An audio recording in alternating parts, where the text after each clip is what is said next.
This is Urasawa Boys, a podcast where we read and discuss the works of manga artist and author Naoki Urasawa. Right now, we're reading Monster, and Monster deals with a lot of dark and troubling topics and themes, so a list of content warnings is going to be available in the show notes. Thanks for listening.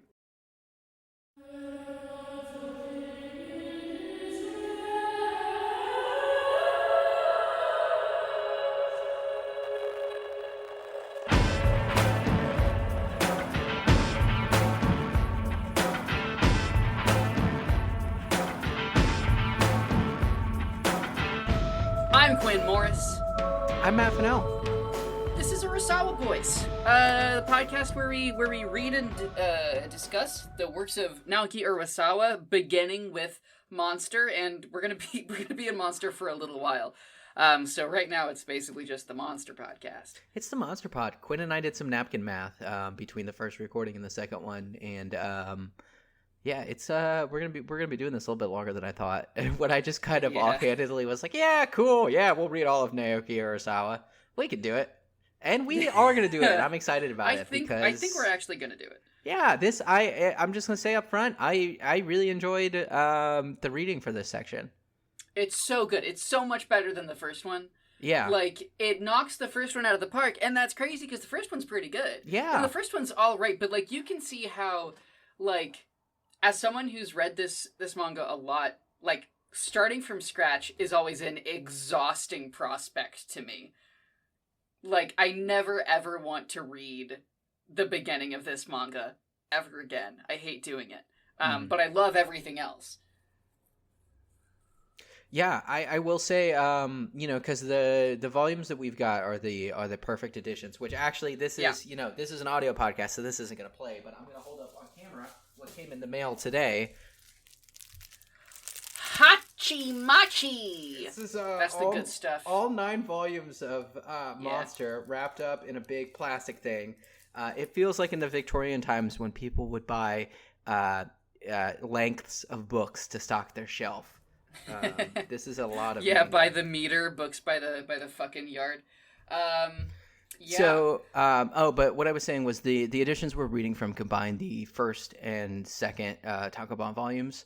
So it was really, really, really almost kind of like a tease ending that first volume because you can immediately see on the next page, right? It feels like this is where it's starting. Like you can just even see in those first couple panels, like this is where we're kicking into gear. It's happening.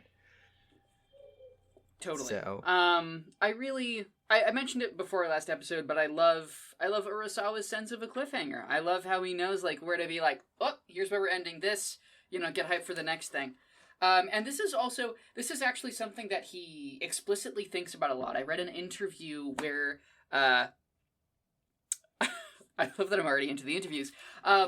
There's an interview where he's talking, I think he's actually having a conversation with another mangaka, or maybe he's talking about another conversation he had with someone, but he was talking about how there was a movie, I don't remember if it was The Great Escape or a different prison escape movie, but he was talking about how in Japan as a kid, they did something which he refers to as completely unthinkable in the modern day, which is they aired half of the movie, and then they waited until next week to air the other half.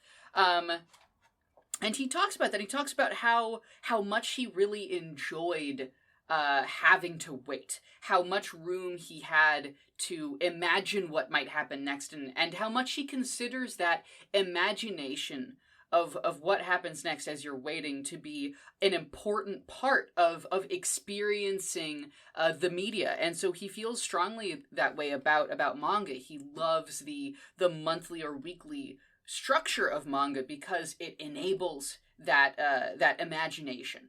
And he was like, it's not like I don't binge shows too, but because he does, but he really values this episodic nature of storytelling, and I think that comes through a lot in how he's structuring his stories.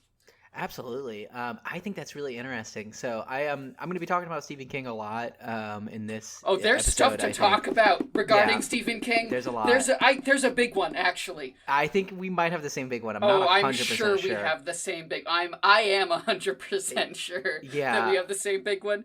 Go on though. But no. So I recently read Misery this summer, which because so.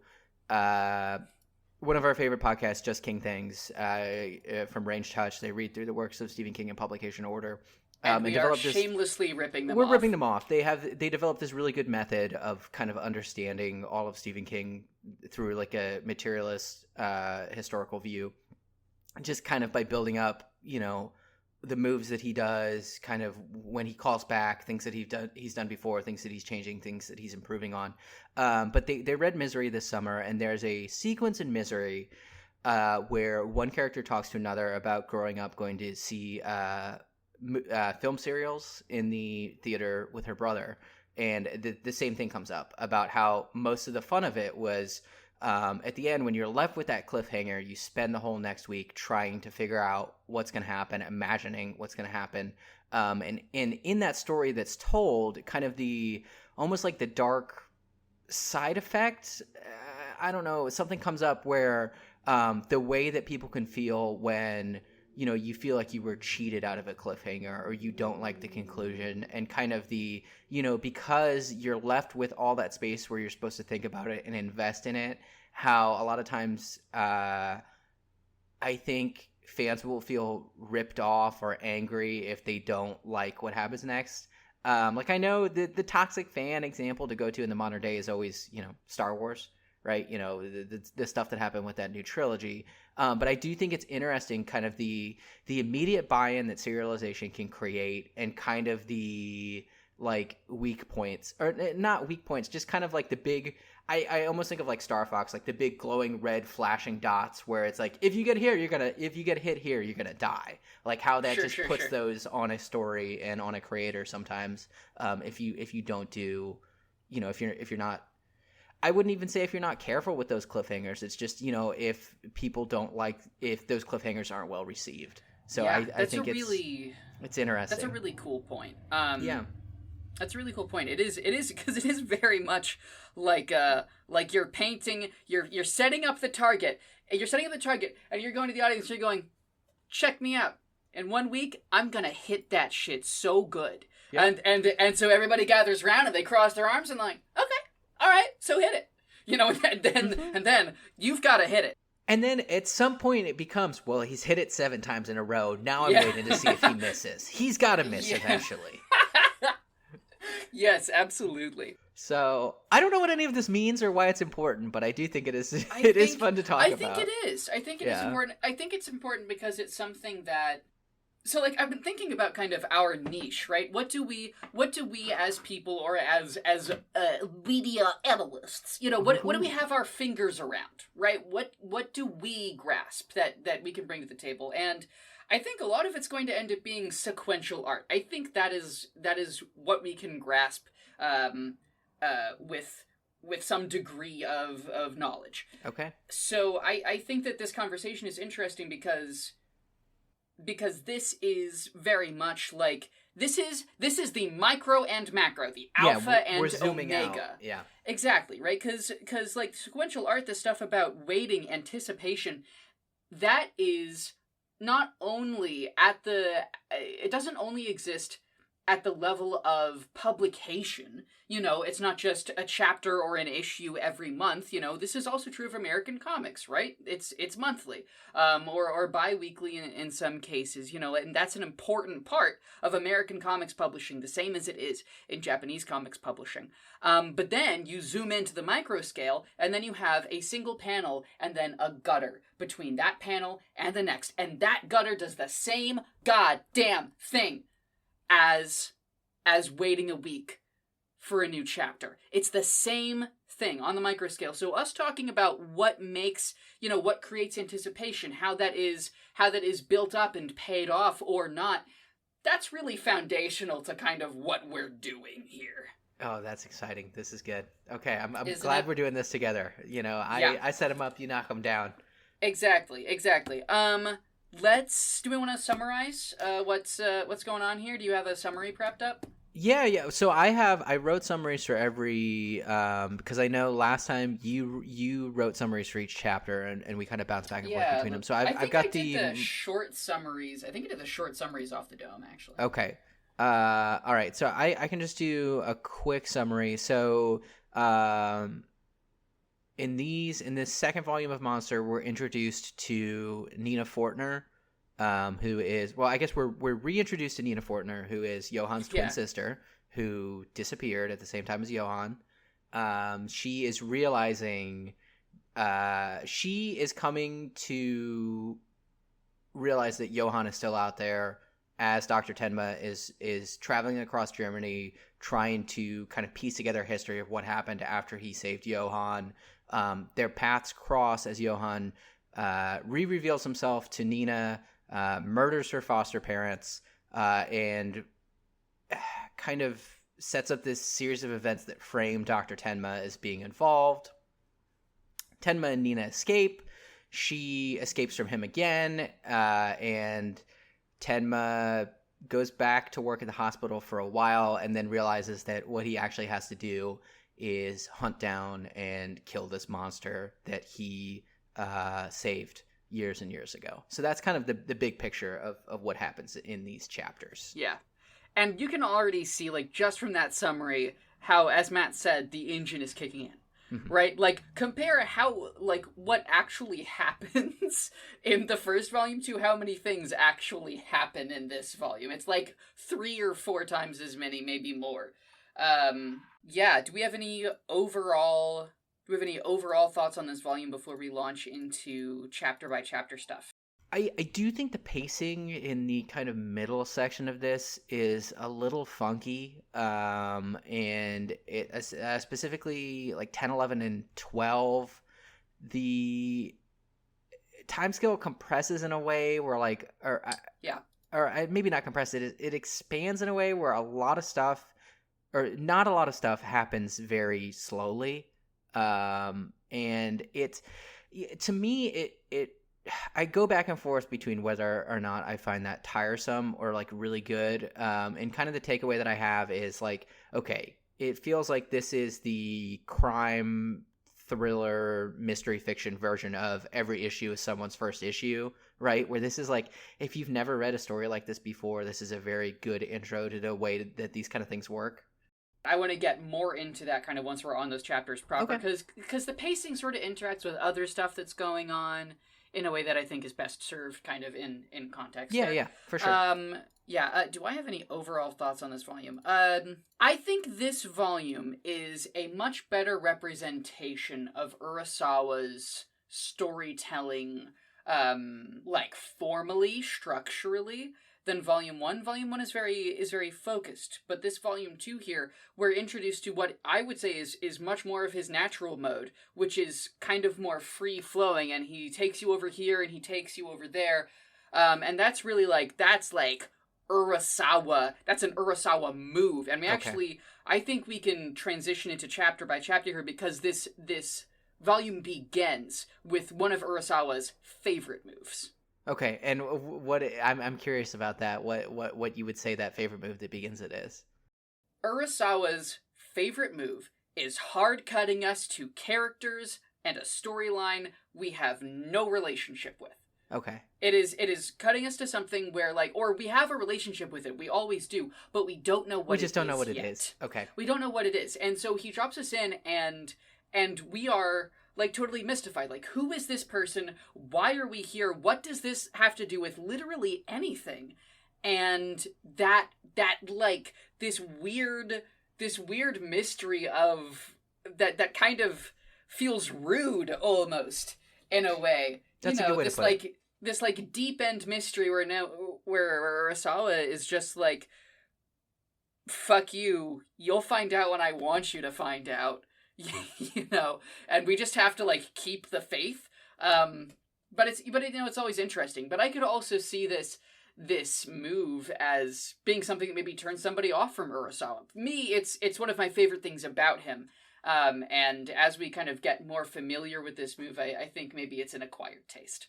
Yeah. But that's how we start off. Do we want to summarize chapter 9? Yeah. I'll read this because I'm happy with the sentence that I wrote here. Chapter 9. Nina Fortner is the most Sailor Moon manga girl imaginable. She's a brilliant law student who is also an Aikido wizard. All the boys are in love with her. She's a quirky girl in therapy. She has a weird mental block about her childhood, and her parents love her but are keeping a secret. And then she starts getting some really, really, really creepy emails that she is incapable of seeing as anything other than gore. Oh, man. Yep. That's about the size of it. It's good. It's a good chapter. Mm-hmm. It's really fun. It's just like you immediately are like, well, maybe this is me, but I feel like this chapter is designed to be like, I have a crush on her immediately. Oh, yeah, no, easy, absolutely. Yeah. You know, very much like not even a Genki girl, just upbeat and having a nice time. She's so sweet to everyone. She has like fun banter with her therapist, like she's in Aikido and just is like flipping dudes over. She's so kick-ass at Aikido that her Aikido teacher is like, she's like, hey sensei, you want to spar? And he's like, no. And then he thinks to himself, she could probably beat me. Which is super funny. Speaking of Aikido, do we want to take a second to talk about the extremely Japanese man who teaches it? It's a little uncomfortable. You mentioned this last time that he borders on like racist propaganda a little bit in some of these drawings, and this man made me uncomfortable. Hang on, I'm flipping to a specific picture of him. Yeah, I mean, he looks like Woody Allen pretending to be an Asian person. Wow, is that ever the way to put it? It's uncomfortable. Yeah, like I said, he's got the glasses, he's got the eyes, he's got the buck teeth. Mm-hmm. But I think it's like it's a shorthand, right? Of you immediately know kind of it's a big broad stroke kind of stock character movie type thing, and I think it's I don't know. I don't think the character does anything where you're supposed to laugh at them and think that they're weird. It's just kind of it's the way that they're drawn. Yeah. Well, that's the thing is that this is what I was talking about when I said that Urasawa was really interested in how to depict characters of various races and ethnicities. Mm-hmm. And I also think it's important to name a couple of Urasawa's inspirations artistically, because I think we mentioned last episode that Urasawa names Hergé. Is that how you say it? Yeah, Tintin. Yeah, he names Tintin, and I think you can see that influence super strongly here. In terms of that caricaturist bent. Urasawa is also really into classic comics. Old war era stuff. We'll be seeing a lot of that in Billy Bat when we do that in 5 fucking years. Oh, so I think this is just something that interests Urasawa. And as an artist who puts as much focus onto the face as he does, I think that this is just something that he finds pleasure in, is being like, how do I depict this person to really fucking read as being from where they're from?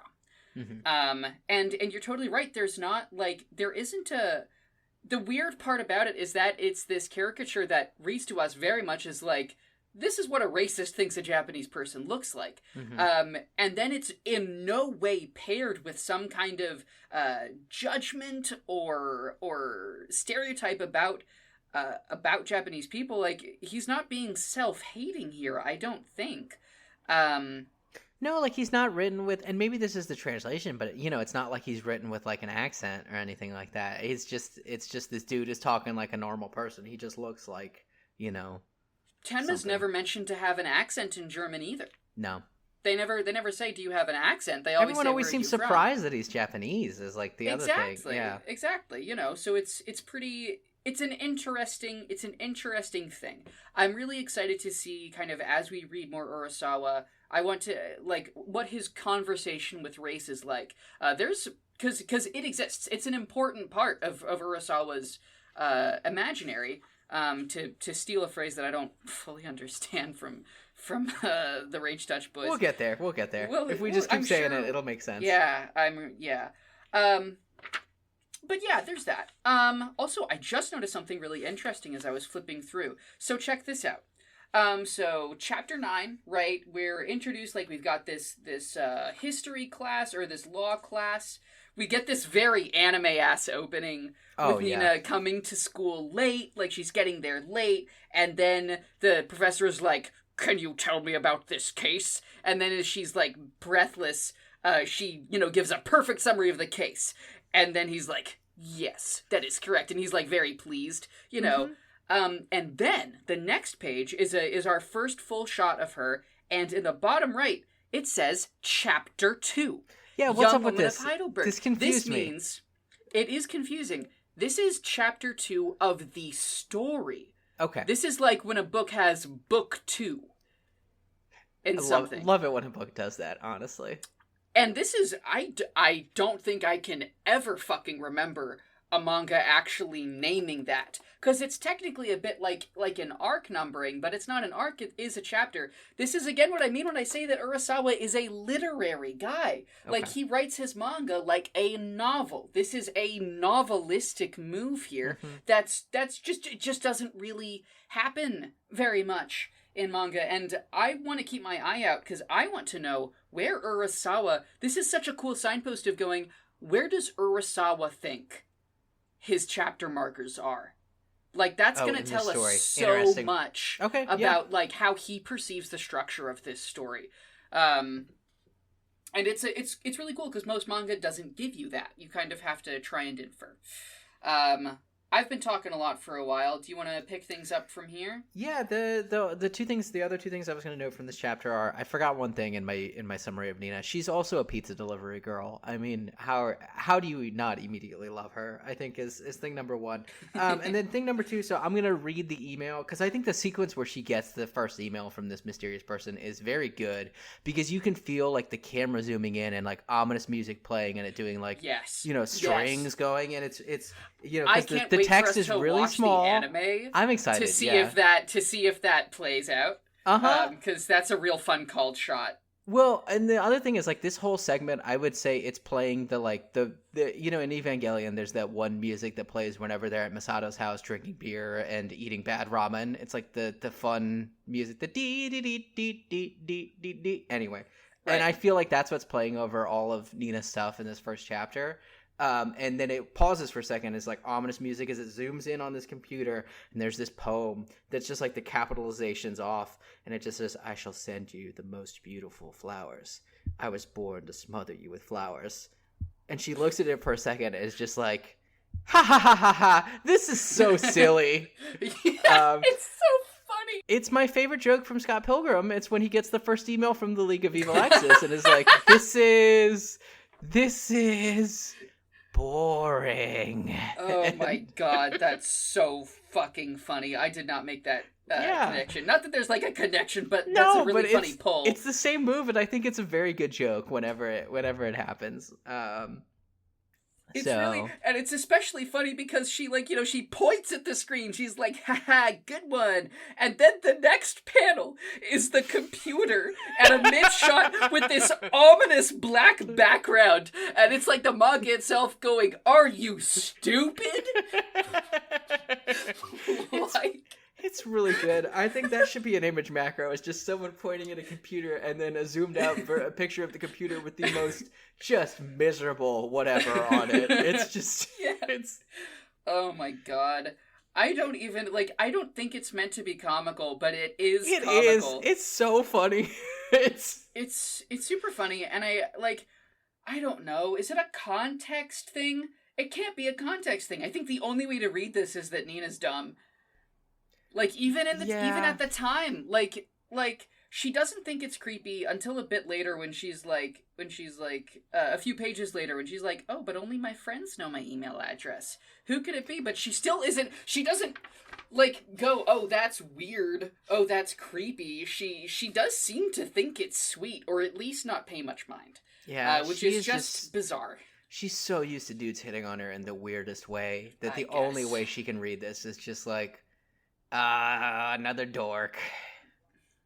You know? I guess so. I guess it is a character moment. Do we want to talk about the amusingly on the nose therapy session?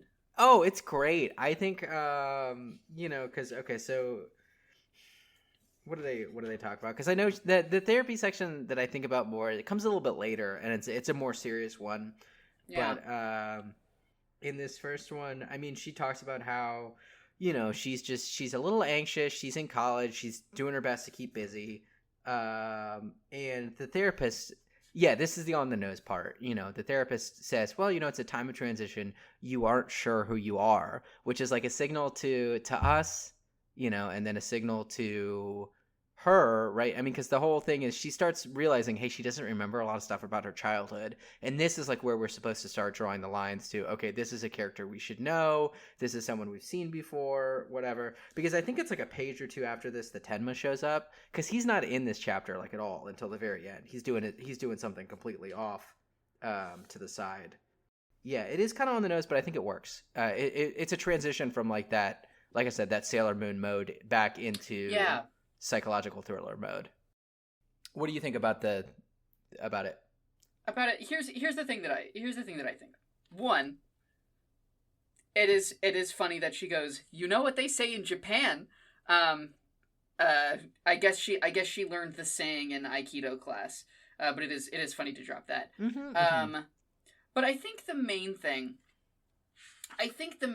that does get me about this, and I think it's a minus, is, and yet I can't shake the feeling that her smile is a defense mechanism against something she's running away from. Some great darkness. What could it be? But then he brings it back with the next panel, where the psychiatrist says, I won't be a top-notch psychiatrist until I figure that out. Which brings it back to being a character moment for the psychiatrist. It's great. It's good. I think it works. Like, I think probably it would be about 5 times better if they cut just 3 words, some great darkness. That is a little corny. I think it's a little on the nose. I think Idol is also a recurring character. I'm pretty sure we see a good amount more of him. Okay, I'm interested in that because I guess we'll talk about that when we get to the end, but I'm not quite sure. I think where we go from here. Totally. I'll tell you something that I just noticed now. I was just flipping through and I realized Nina has no less than 4 different fits in this chapter, and they're all good. Like, yeah. Urasawa is paying attention to her fashion. I especially like what she's wearing on the day that she's doing therapy, because she has this fucked up vest that has a different pattern on each half. Mm-hmm, and it's fucking great, and I just think that's, again, this is a great example of Urasawa demonstrating to us how much he thinks about his characters, how much he cares about them, and how little he leaves to chance. Yeah. Is this after the tennis manga? Is this like the... Yes. Okay, so yes, I mean... because the tennis one was Happy, and this is directly following. So it feels like I haven't read Happy, so this is just like completely reaching, but it feels like maybe he's pulling some of that mode into the story here. Yeah, I can't speak to that either, but I think that's a good pull, and I'm excited to find out if you're right in 3 years. Yeah, whenever we read that. Yeah. Oh, BKB. All right, is that it for chapter 1? Or for chapter 9? I don't think I have any other notes on chapter 9, unless you do. Yeah, we get our first glance of non-shaved Tenma, which is fun. Grizzled Tenma is the best Tenma, honestly. Grizzled Tenma is so good. If any of you have watched the anime, listeners, you know that like the opening sequence is just chock full of the grungiest Tenma. It's so fun. Yeah, okay, all right. Do you want to summarize chapter 10 since I did 9? Yeah, sure. Tenma goes on a fact-finding mission and has tea with a blind Nazi. Meanwhile, Nina is set up for a date, but ends up fainting instead. Yeah, that's what happens. That is what happens in a concrete sense. This is a fact-finding chapter.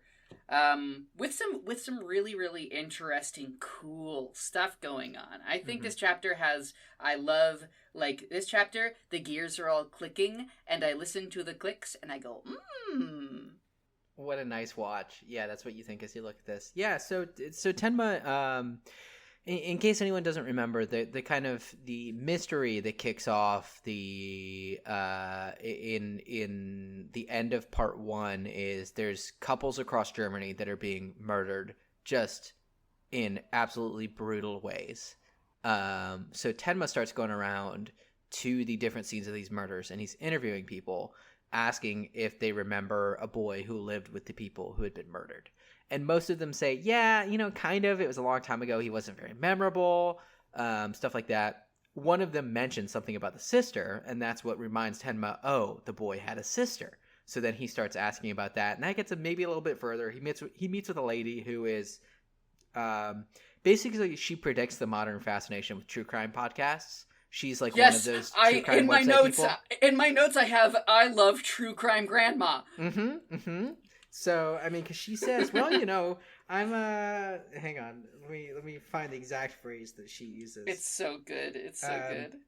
She says, oh, yes, I have a weakness for crime stories. I follow them religiously.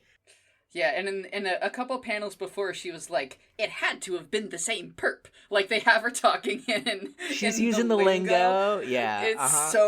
It's so funny. Her face is also really well constructed. Mm-hmm. Just like a very human face. I don't know how else to put it. Yeah, it's a very good grandma face. Big nose, some wrinkles, big glasses. She's kind of the hair.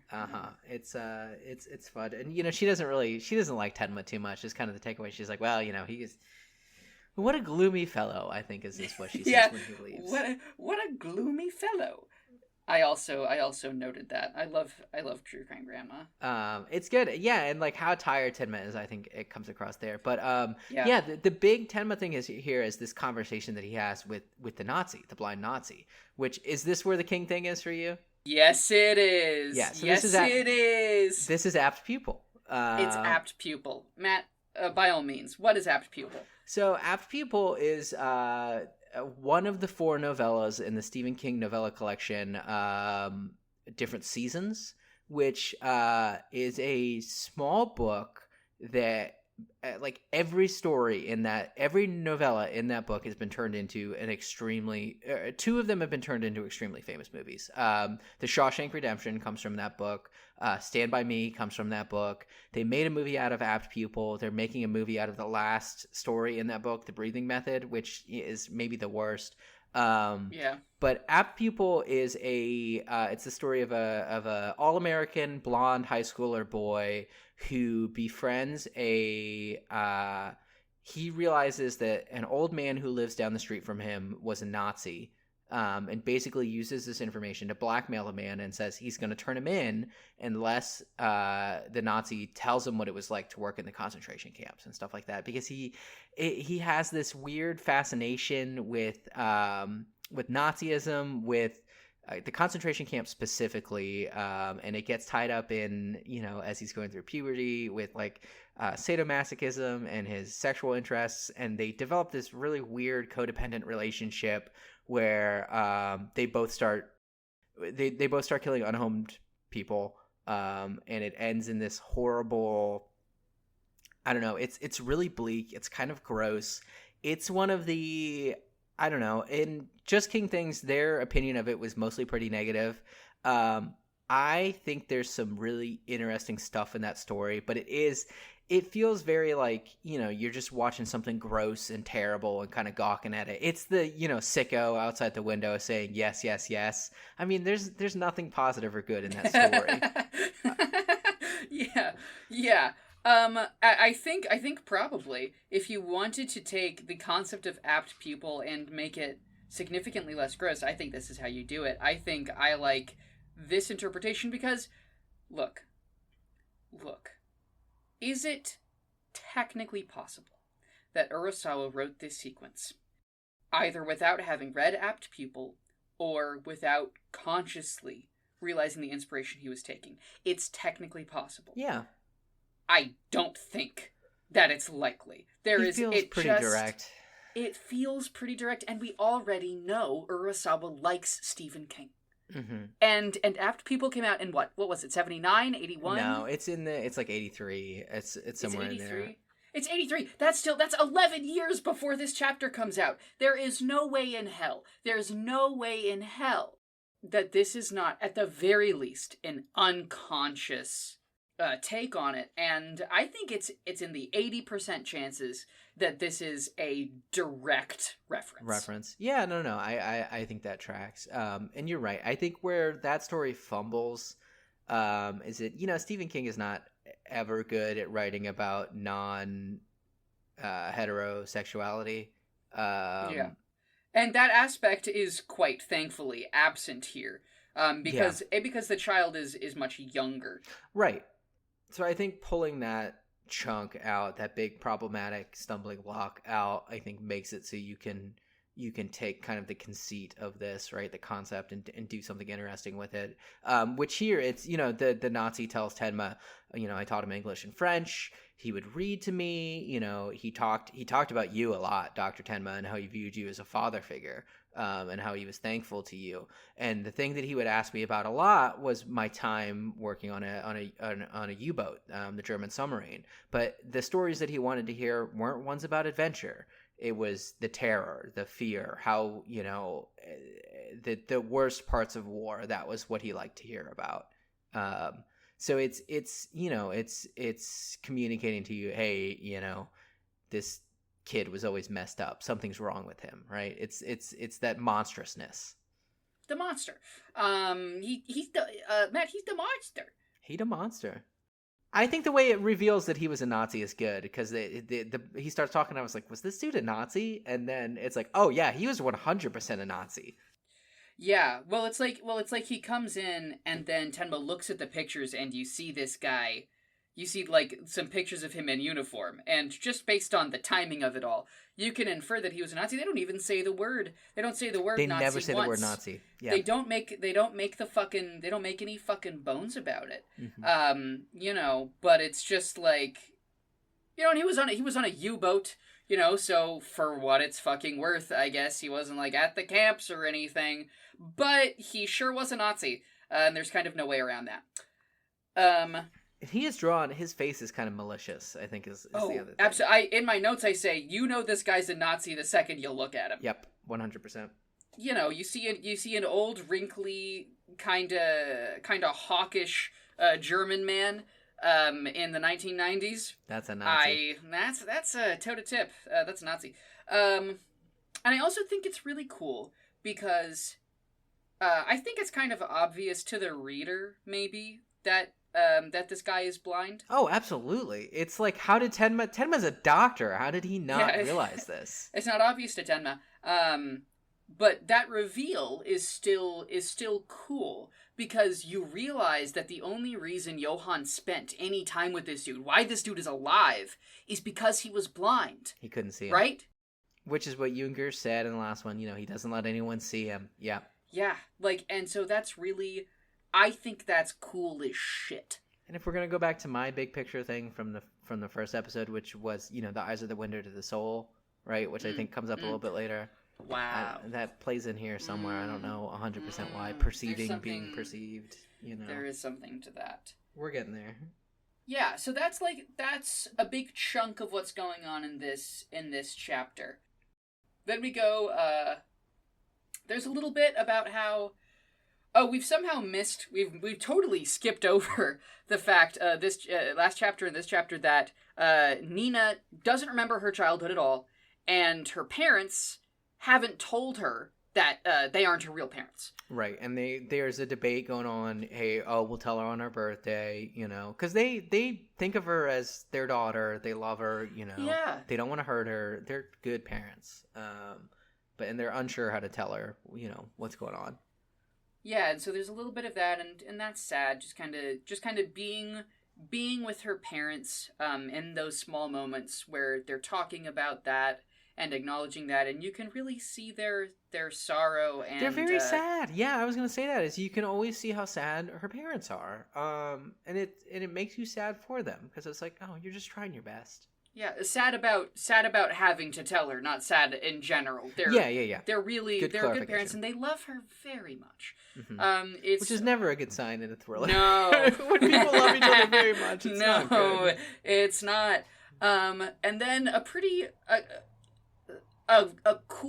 very cool move happens in the last few pages of this chapter, where. So her friends are like, hey, we know who sent you the emails. Oh, that reminds me of something I wanted to talk about a bit earlier, actually.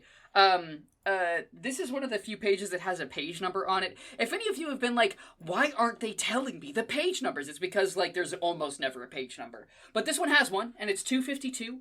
So this page is interesting visually. There's some visual comedy happening here that's easy to miss.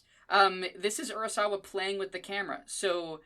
if you look at it, so it's all about, like, whose faces are in the frame. And so it starts off with Nina's friend on the left in profile, and Nina. Then the next panel is Nina to the left, and then her other friend in profile coming in from the right.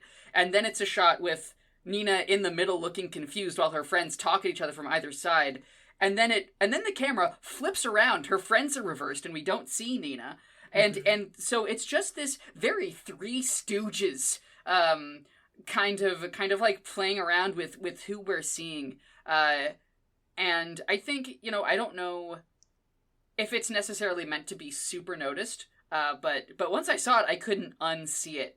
And I couldn't unsee how much fun Urasawa was having with it. It's really good. Yeah, it's this is a fun sequence. Because you're supposed to be like, oh, her friends are idiots, but it's just also like it's fun. Yeah, and it adds kind of a sort of a frantic, like, like when it puts you in Nina's shoes a bit, because you're constantly off guard. You're like, what are you guys talking about? What's going on? Mm-hmm. And the camera's flip flopping. Anyway, so over to the end of the chapter then. Her friends think they've narrowed down who is sending her the emails. And obviously, very obviously, we as the readers are like, okay, it's Johan. Yeah. And then they introduce him to the dude. It's just some guy. It's Otto Huberman. It's Urasawa's famous character, Otto Huberman. Hello, I'm Otto Huberman. And so that's all well and cool. And then this super cool sequence happens. It's so cool. Other stuff gets fuzzed out, and in the background, Nina sees Johan in the distance. As there's this, like, slow down effect, everything else is blurred, and Johan is in perfect focus. You can hear the heartbeat go on. Yeah. It's just yes. Mm-hmm. Well, you can't, because he would have added the heartbeats if... Yeah, I guess you're right. There would have been the don-dons, but...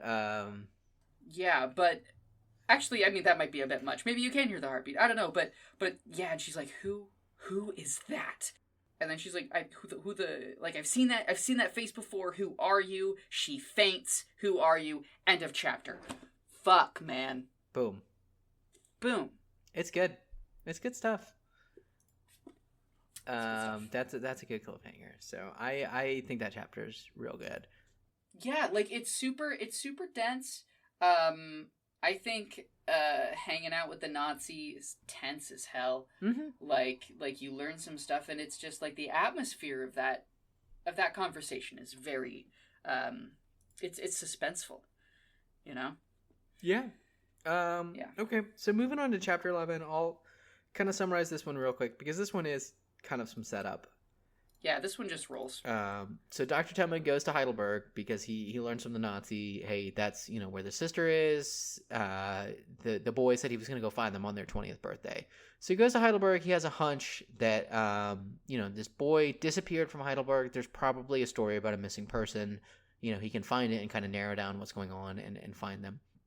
He goes to the newspaper. He meets a guy named Maurer, who is somewhere between J. Jonah Jameson and Perry White. He feels like, a guy is just like, you got chutzpah, kid. And, just chain smoking. Perfect archetype. He stinks. He eats too much. His wife left him. Everyone hates him at the office, but like he's a good reporter. And it's like he wears it as a mark of pride, I think, like how much of a scumbag he is. He bleeds ink. Like mm-hmm. he's that guy. Yes. He's got the loose tie, the buttons open a little bit. You can imagine it's a sweat-stained shirt.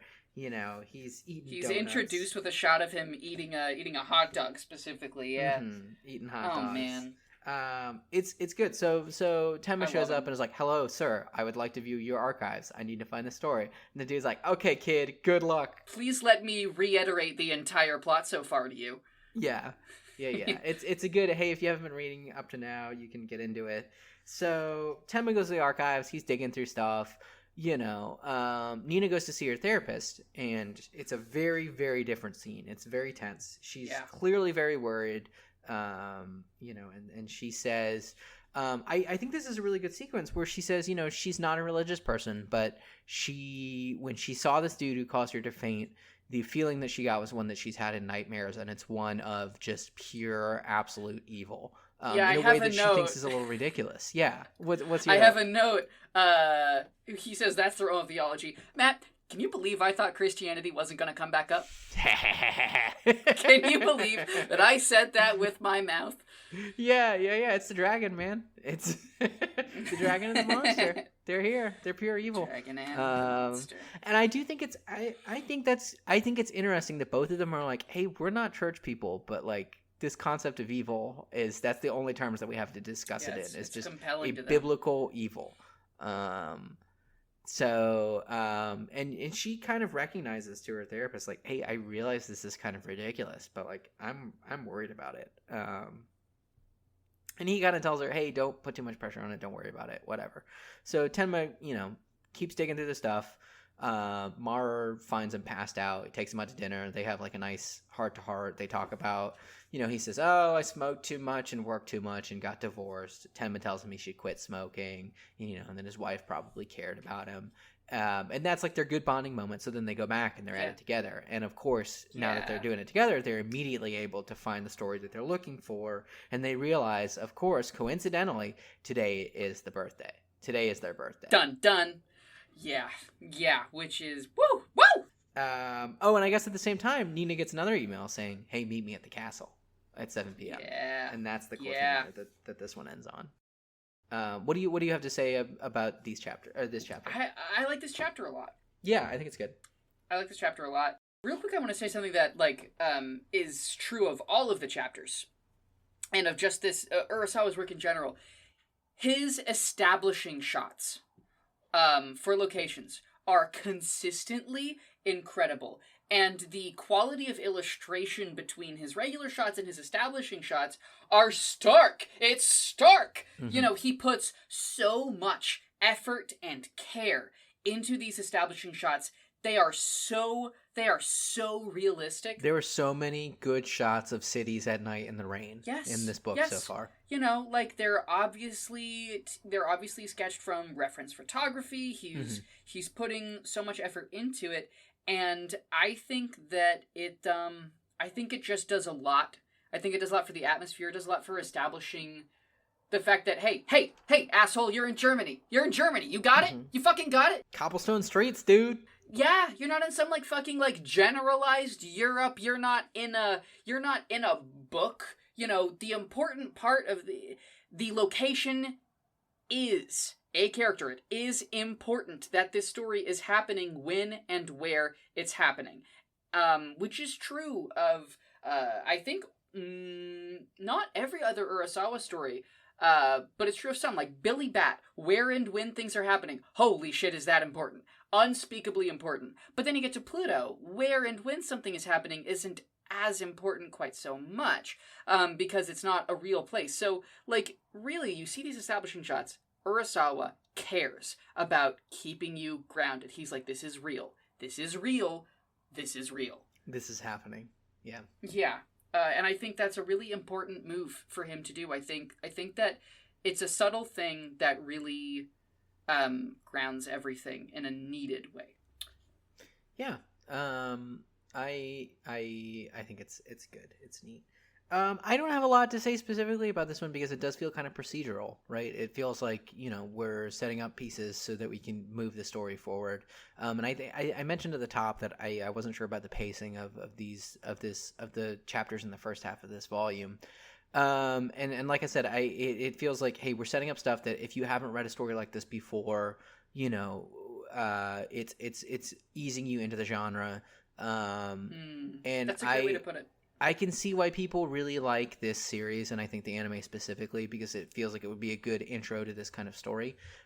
It's playing with a lot of tropes, it's playing with a lot of character types, but I think it does it without getting too corny. It does just kind of slow the story down a little bit, which I don't necessarily think is bad, but it's just something that I noticed. I think they make up for that by introducing Maurer. Yeah, he's a good character.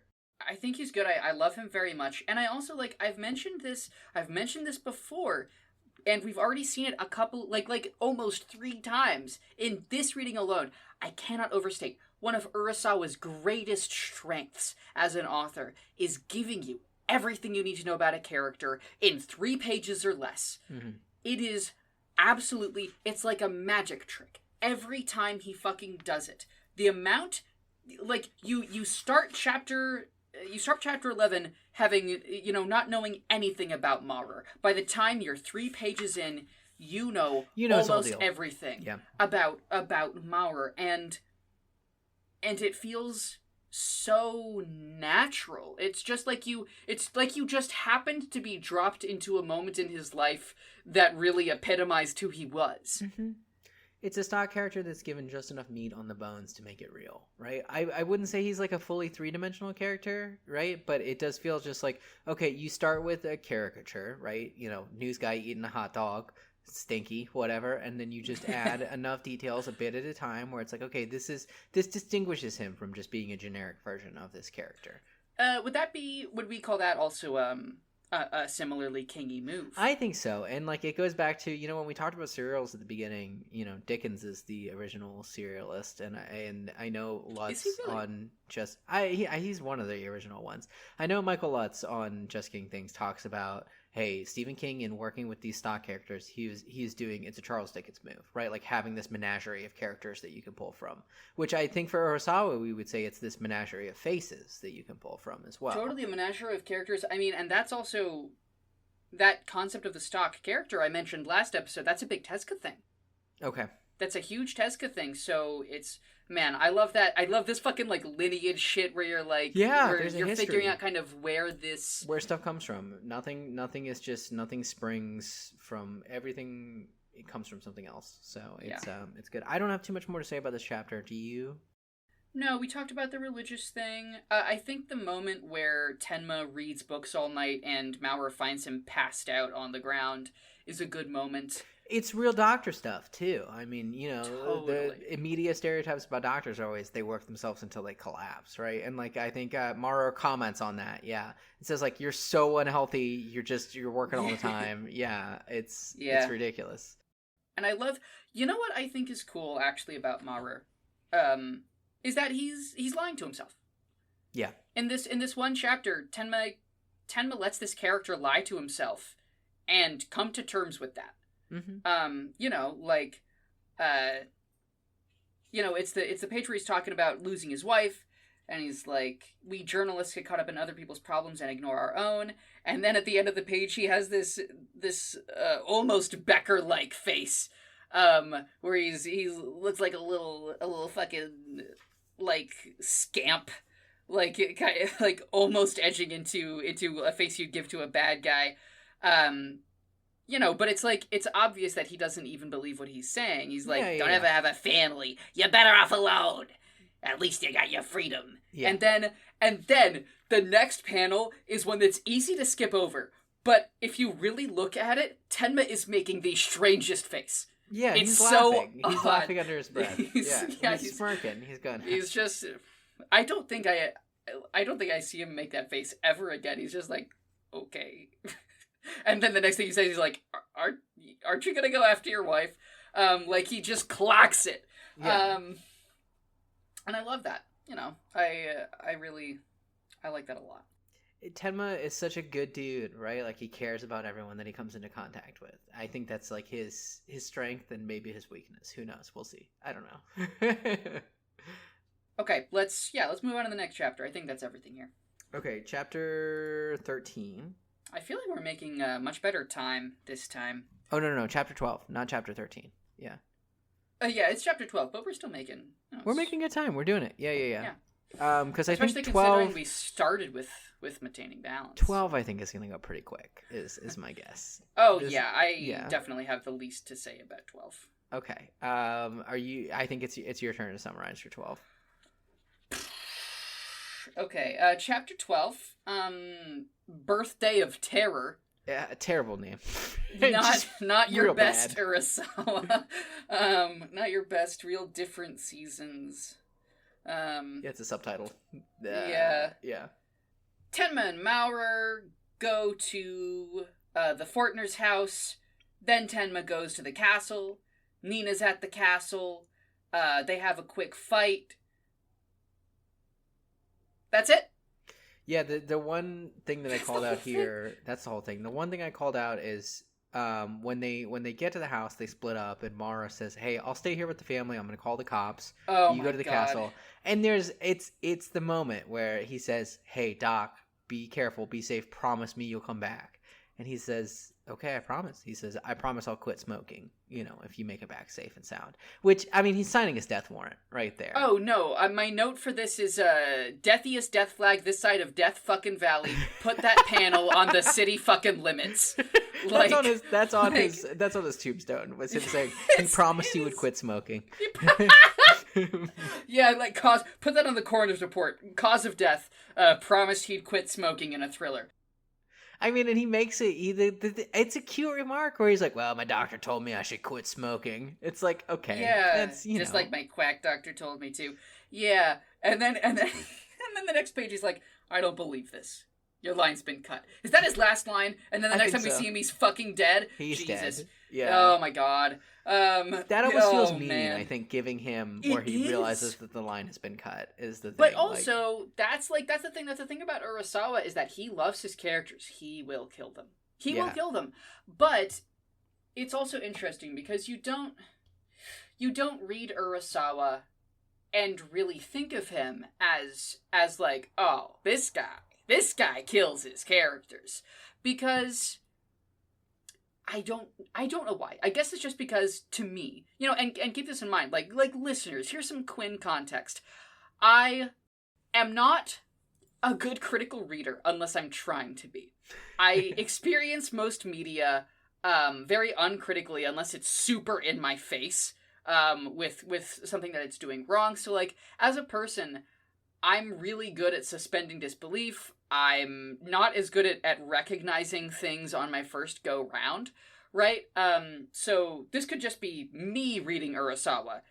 But to me, I always feel like when Urasawa kills a character, it is at the perfect moment. Yeah.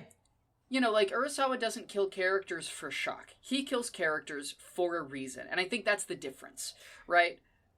Yeah, and I mean, we already talked about, Mara, his whole deal has already been explained. There's not much more that this character can do. I mean, honestly, we like him. He's a fun character, but he's run his, he's run his race. There's no more he can do. He's served his purpose in the plot. He's had his interactions with Tenma. Yeah, he's had an entire character arc in 2 fucking chapters. 7 pages. Yeah, it's, So, he does him and Tenma talk a little bit on the way over. He says he'd been covering those murders, how terrible they are. They do the thing again where they say it's a monster. Yeah. Yeah, it was the work of the devil. Matt, can you believe I thought Christianity wasn't going to come back up? Who? Yeah.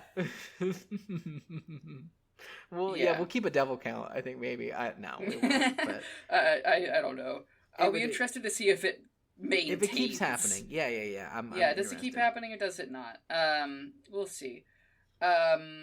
Yeah, I don't think I have anything else super important to say about it. Oh, the hedge trimmer guy is creepy as shit. What a creep. Yeah, I was gonna say, ugh. Yeah. I mean, because his whole thing is just he's like, you need to stay here. I don't get paid unless you stay here. He told me nothing was going to happen, and I just need to make sure you stay here. And he's just yeah. He just looks off. His head is kind of tilted to the side a little bit. His mouth's hanging he's open. got the eyes shaded from the baseball cap. Yes, very much. Very much. And I think kind of a 90s slasher kind of a character here. Yeah. And it's also kind of continuing this thing of Johan having this network. Johan being able to make anyone do what he wants them to do. Mm-hmm. You know, like, he's everywhere. Which, now that I think about it, hey, that sounds a little bit like, the devil, eh? Hey, maybe, yeah.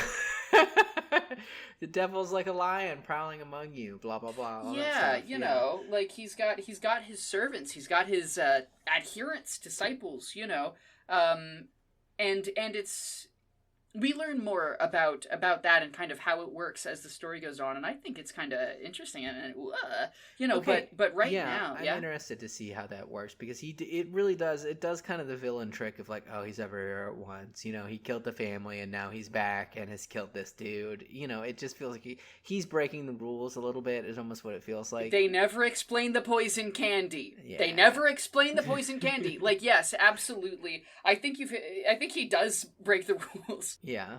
Yeah, but anyway, hedge trimmer guy is creepy. Return of the Aikido. Yeah, she beats the shit out of this dude. She fucks this guy up.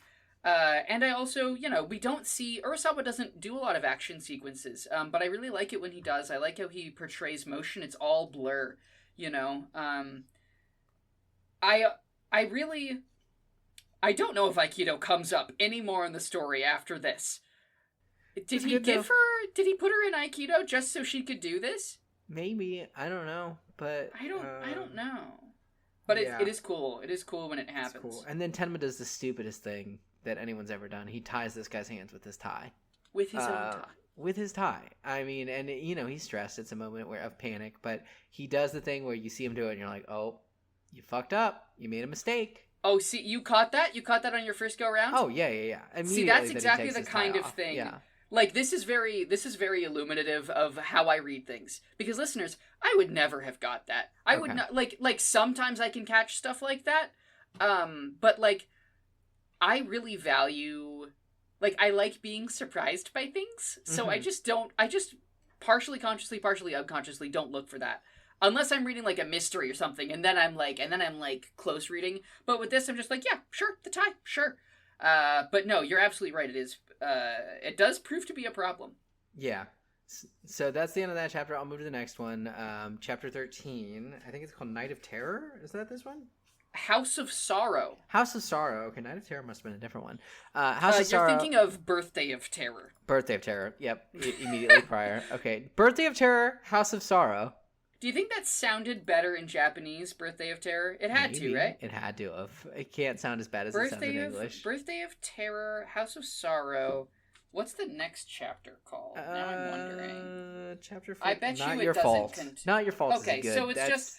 Okay, that is good, but this does tell us that 12 and 13 are... They're one piece and then the second piece. They're one piece. You know, they're set sail for House of Sorrow. For a bad time, yeah.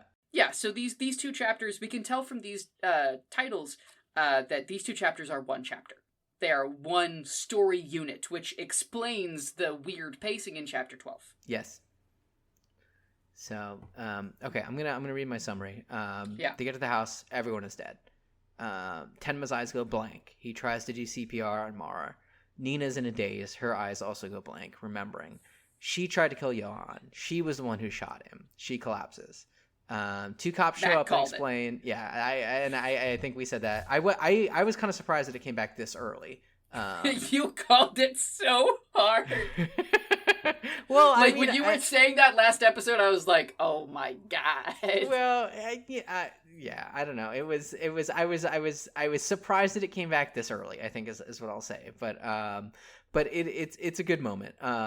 So two cops show up. They explain they got called. They need to take Tenma and Nina to the station. They get in the car. Tenma realizes, hey, we're not going to the station. And also the phone line was cut. So these guys couldn't have been called. And he starts to panic. He thinks these guys aren't even cops. Oh my God. One of them has blood on his pants. What is going on? This is another piece of this, Johan is doing this. He panics, but then they come to a police checkpoint on a bridge. And he's relieved. Okay, they're going to realize what's going on. Everything's going to be okay.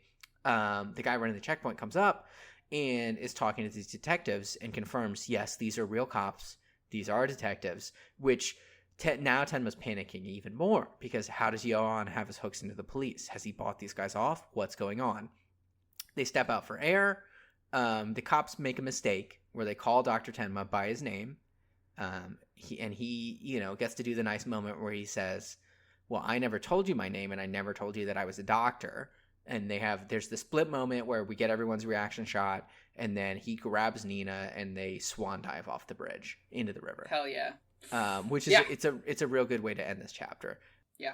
I have a lot of notes on this one. Yeah, I do too, because especially on that kind of last moment. But we'll get there when we get there. So starting at the beginning, what's your first note on this chapter? Okay, so let's go with.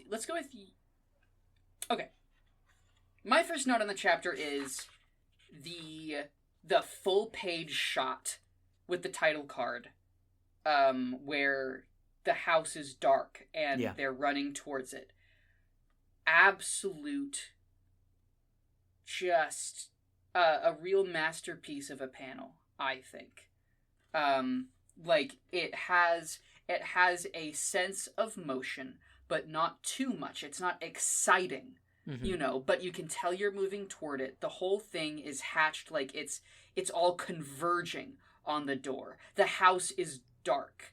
There are no lights on inside. There's very little light outside. The whole thing is shadowed and grayed. And it feels like you're running into the fucking abyss. It is so goddamn good. It's really good. My first note is next page, when they come into the house and see everything, we get 2 reaction shots of their faces. The first is in the style that we're used to, and then the second reaction shot is, it just looks like marker drawing. Yeah, I don't know. So, what's the deal with this? So what they did, it's actually, if you look closely, what Urasawa did is he took the line art from the previous panel and then made a copy of it and just offset it a tiny bit. So it gives this feeling of them being, literally physically shaken. Yeah, I love that panel. I think it's so I noted it too. It's absolutely incredible. Yeah, just like how it just like the more simplified kind of. It's because the background's gone, because they're on a white background in that second panel. Background's gone. It just feels got like so much impact. You're seeing straight into their soul. It's really good. And then we could just get a bunch of different shots of this house in disarray. One of these horrible crime scenes that everyone has talked about. Matt, it's time. It's time? It's time. All right, Matt. Okay, so everybody, there is an amazing book. There is an amazing book called Understanding Comics. Here we go. By Scott McCloud. And if you're at all interested in comics, manga, sequential art, how it works, why it works, what makes it tick, it's invaluable, and just so cool. So, the part of this book that interests me maybe the most of all of the interesting things in it, the part that I think about the most when I'm reading comics and manga, is where he talks about different kinds of transitions between panels. And he names a few, such as moment to moment, where, say, an eye is open and then the next panel it's closed, right?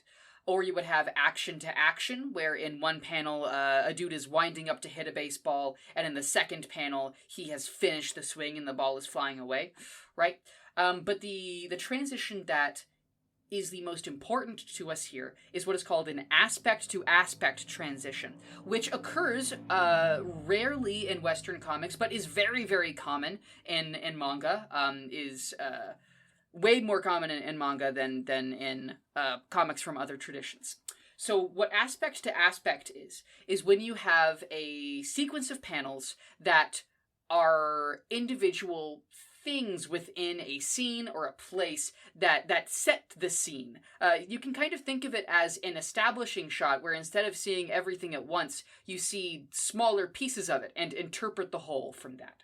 Right? So for a room, you would see like a glass of coffee on the table, maybe a pile of notebooks, what's like the collection of DVDs, I don't know, that sort of thing. But in seeing these individual pieces, your brain kicks into gear and you infer what the entire scene looks like from this.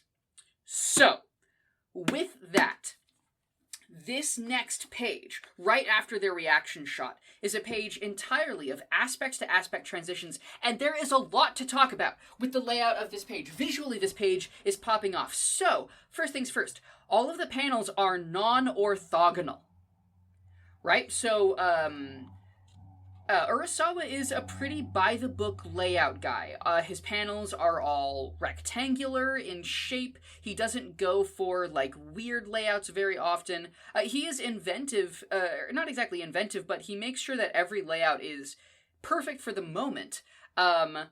But he doesn't do a lot of outlandish stuff with his layout. And that is why this page has so much impact, because the panels are all different shapes, different sizes. They are not rectangular. All of them are trapezoids.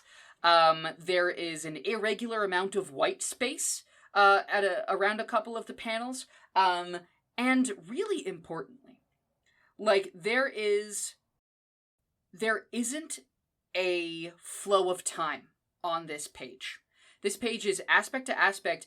What this page is doing is it is putting you into the eyes of Tenma and Nina. You are looking at the room through their eyes, and you are focusing on the things they're focusing on. The most striking things that infer the whole. There's a sense of being afraid to look at the very worst of it, but being forced to look at what you can. You see the cake falling on the ground, a bloodstain here, a bloody handprint here, Maurer cigarettes, a shattered photo of the Fortner family. You know, and we, as readers, are almost incapable of reading this page sequentially. It's not a page it's not in sequence. You take it in all at once. And I think that is an incredible thing. I think this page, and again, I put a lot of value on moments where you can see the artist, in any context. I put moments that reveal that the artist is making choices. This page reveals that this entire time, Urasawa's been making choices about layout. He could have made every page look like this. He did not. He made this one page look like this, and he did it for a reason. This page is a real crowning achievement. Wow. Yeah. I mean, there's nothing else I can say, because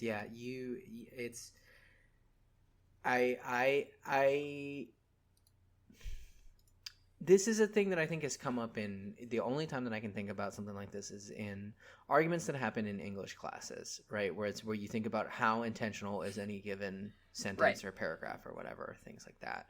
And I swing back and forth between thinking like, yes, everything is a handcrafted little tool that's designed to hit you in a specific way. Or, sometimes you just write something and it's just something that you write and it's the piece that gets you to the next piece. But I do think that, like you said, there's times where you can really see intentionality. And this is one of them.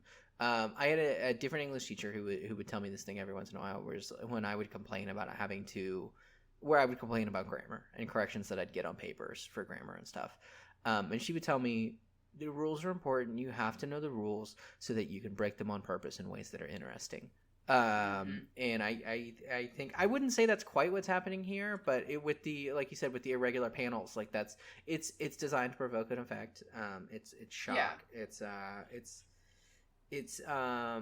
It's good. It's very cinematic as well, I think, right?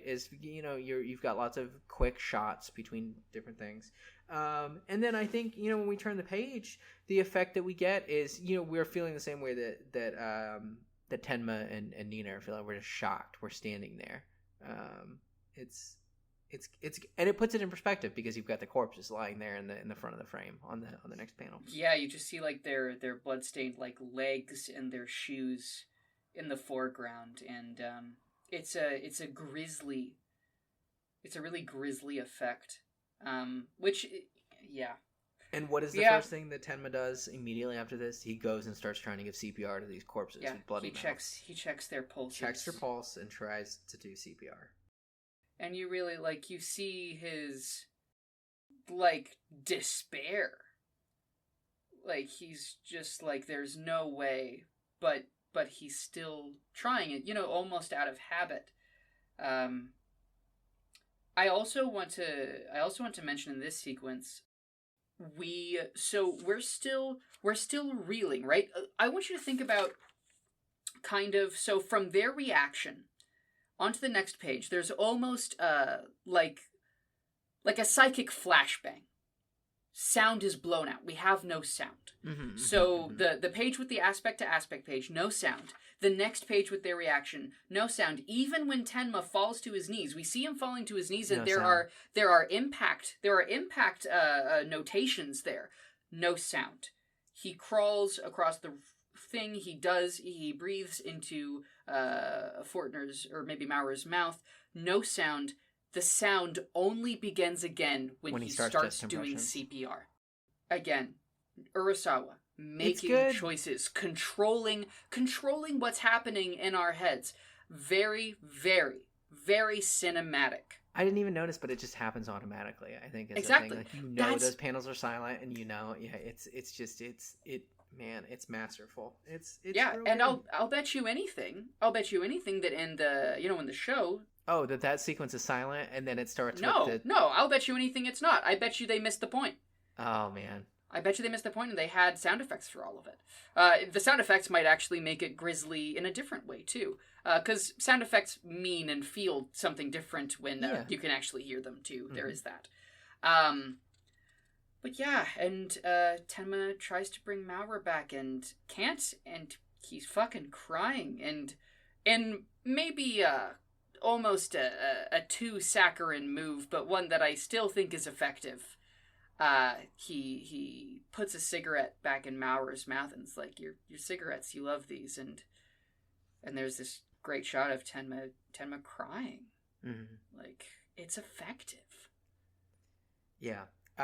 So the next sequence is Nina. Everything comes rushing back. She remembers everything, and she says, I tried to kill him.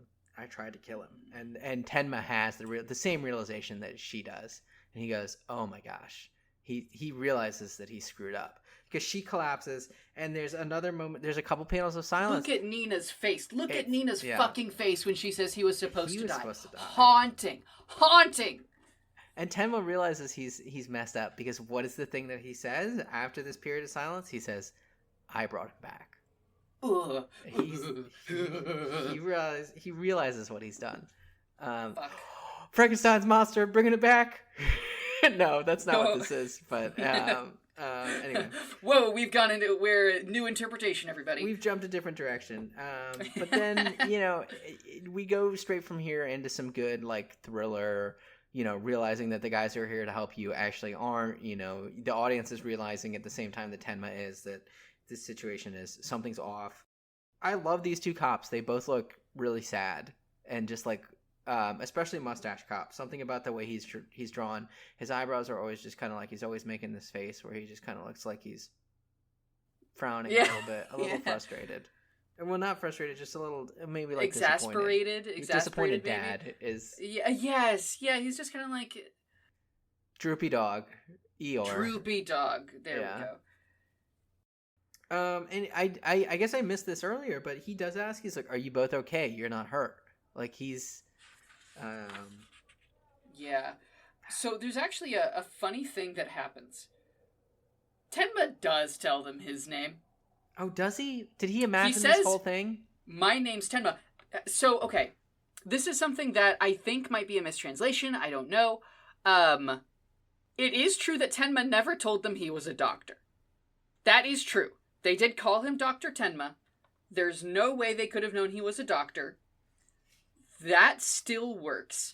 But Tenma specifically says later, I never told you my name. But he did. He did do that. He goofed up. He goofed up, and I think this might be a translation thing. Okay. I think maybe it was a first name, last name thing, or maybe there's some kind of like honorific with something along those lines, or maybe the translator added in the thing about not telling the name, and missed the other thing. I don't know what caused this problem, but it is a little silly.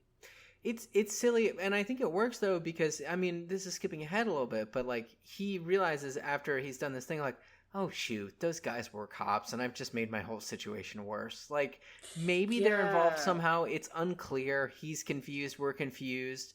It's that there's paranoia that's involved in it, like for sure, and I think it really works because like as me reading it, I'm like I realized kind of at the same time that he did something's off. This is wrong. Blah blah blah.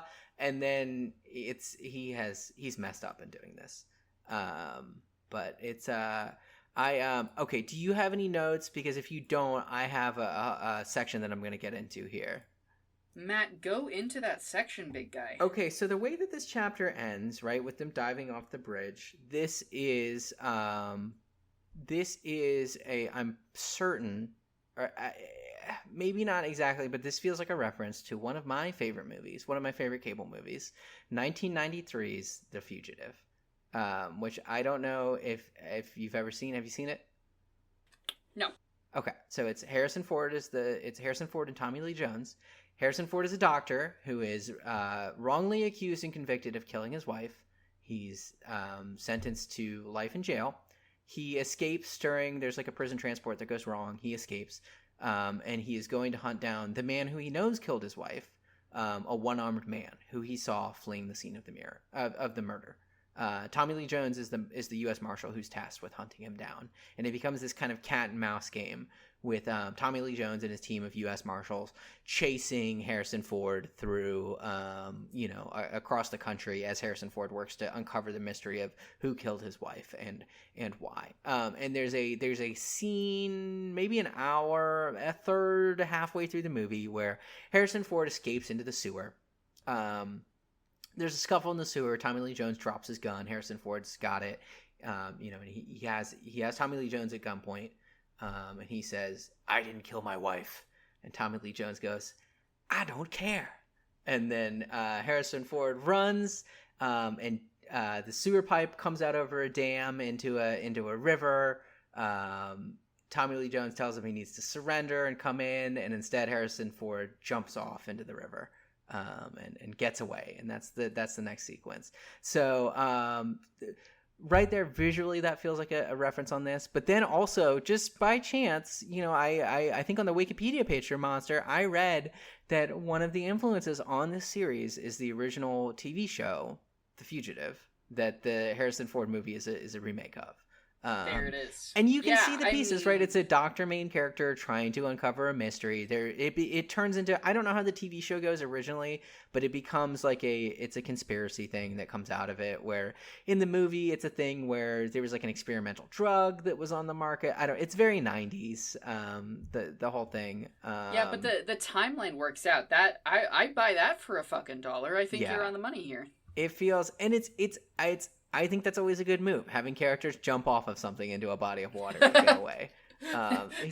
It's always fun. It's always exciting. Aspiring writers, here's your tip for the day. Throw them off a bridge. off the fucking jetty. Let's go. Cool. No, that's a good get. I've been excited to hear this ever since you mentioned this. We were talking about this earlier. You were like, I think this reminds me of a made-for-TV movie. And I'm like, God, I want to know what the fuck that means. Oh, well, this was a theatrical movie. This was a theatrical release, but I think most people who have seen it on cable. Because I rewatched the scene right before this recording, and the top comment on the YouTube video was, "Man, they played this thing on AMC all the time. I always watched it. It took 4 hours to watch because there's so many commercials."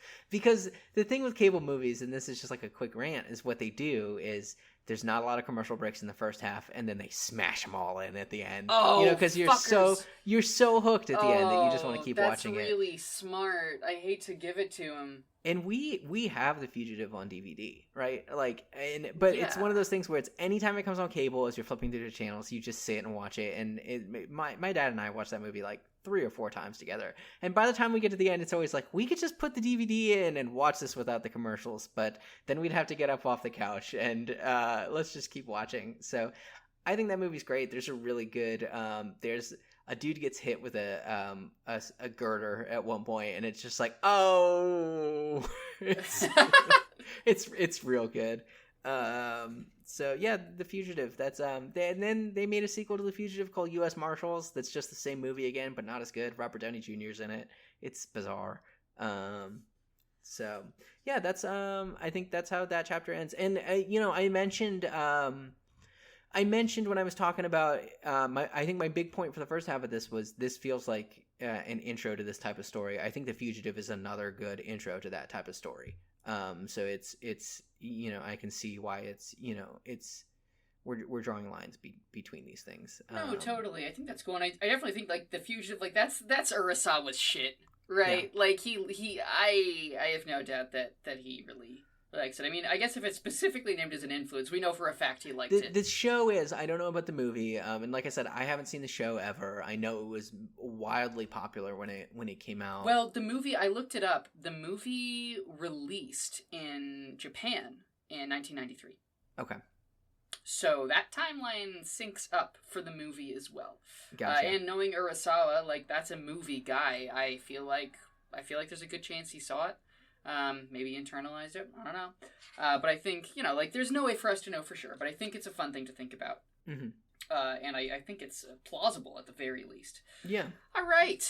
Let's move on. Chapter 14. 3 chapters left. I think we can kind of slam bam through them. Yeah, like a lot less happens. This one especially feels like a breath, like we're taking a breather real quick. 14 is maybe kind of the least it is the chillest. 15 there's some stuff to talk about. 16 there's some stuff to talk about. I have a lot of thoughts about 16. Oh my god, I can't wait. Okay, but chapter 14, is this me? I think it's you. Yeah. Yeah, chapter 14, Tenma and Nina just try to recover a little bit in a convenient shack by the river. Nina recollects more of the night that it happened and makes Tenma feel much more guilty. Tenma goes into town to get some stuff, overhears some news things, finds out the police are looking for him, also finds out that the cops who tried to kidnap him and Nina are real cops, which is a great moment. Lunga shows up, my man. Lunga shows up, finds Tenma's tie after 5 minutes. And then Tenma gets a nice letter from Nina and eats some sandwiches. Yeah. And feels bad about himself.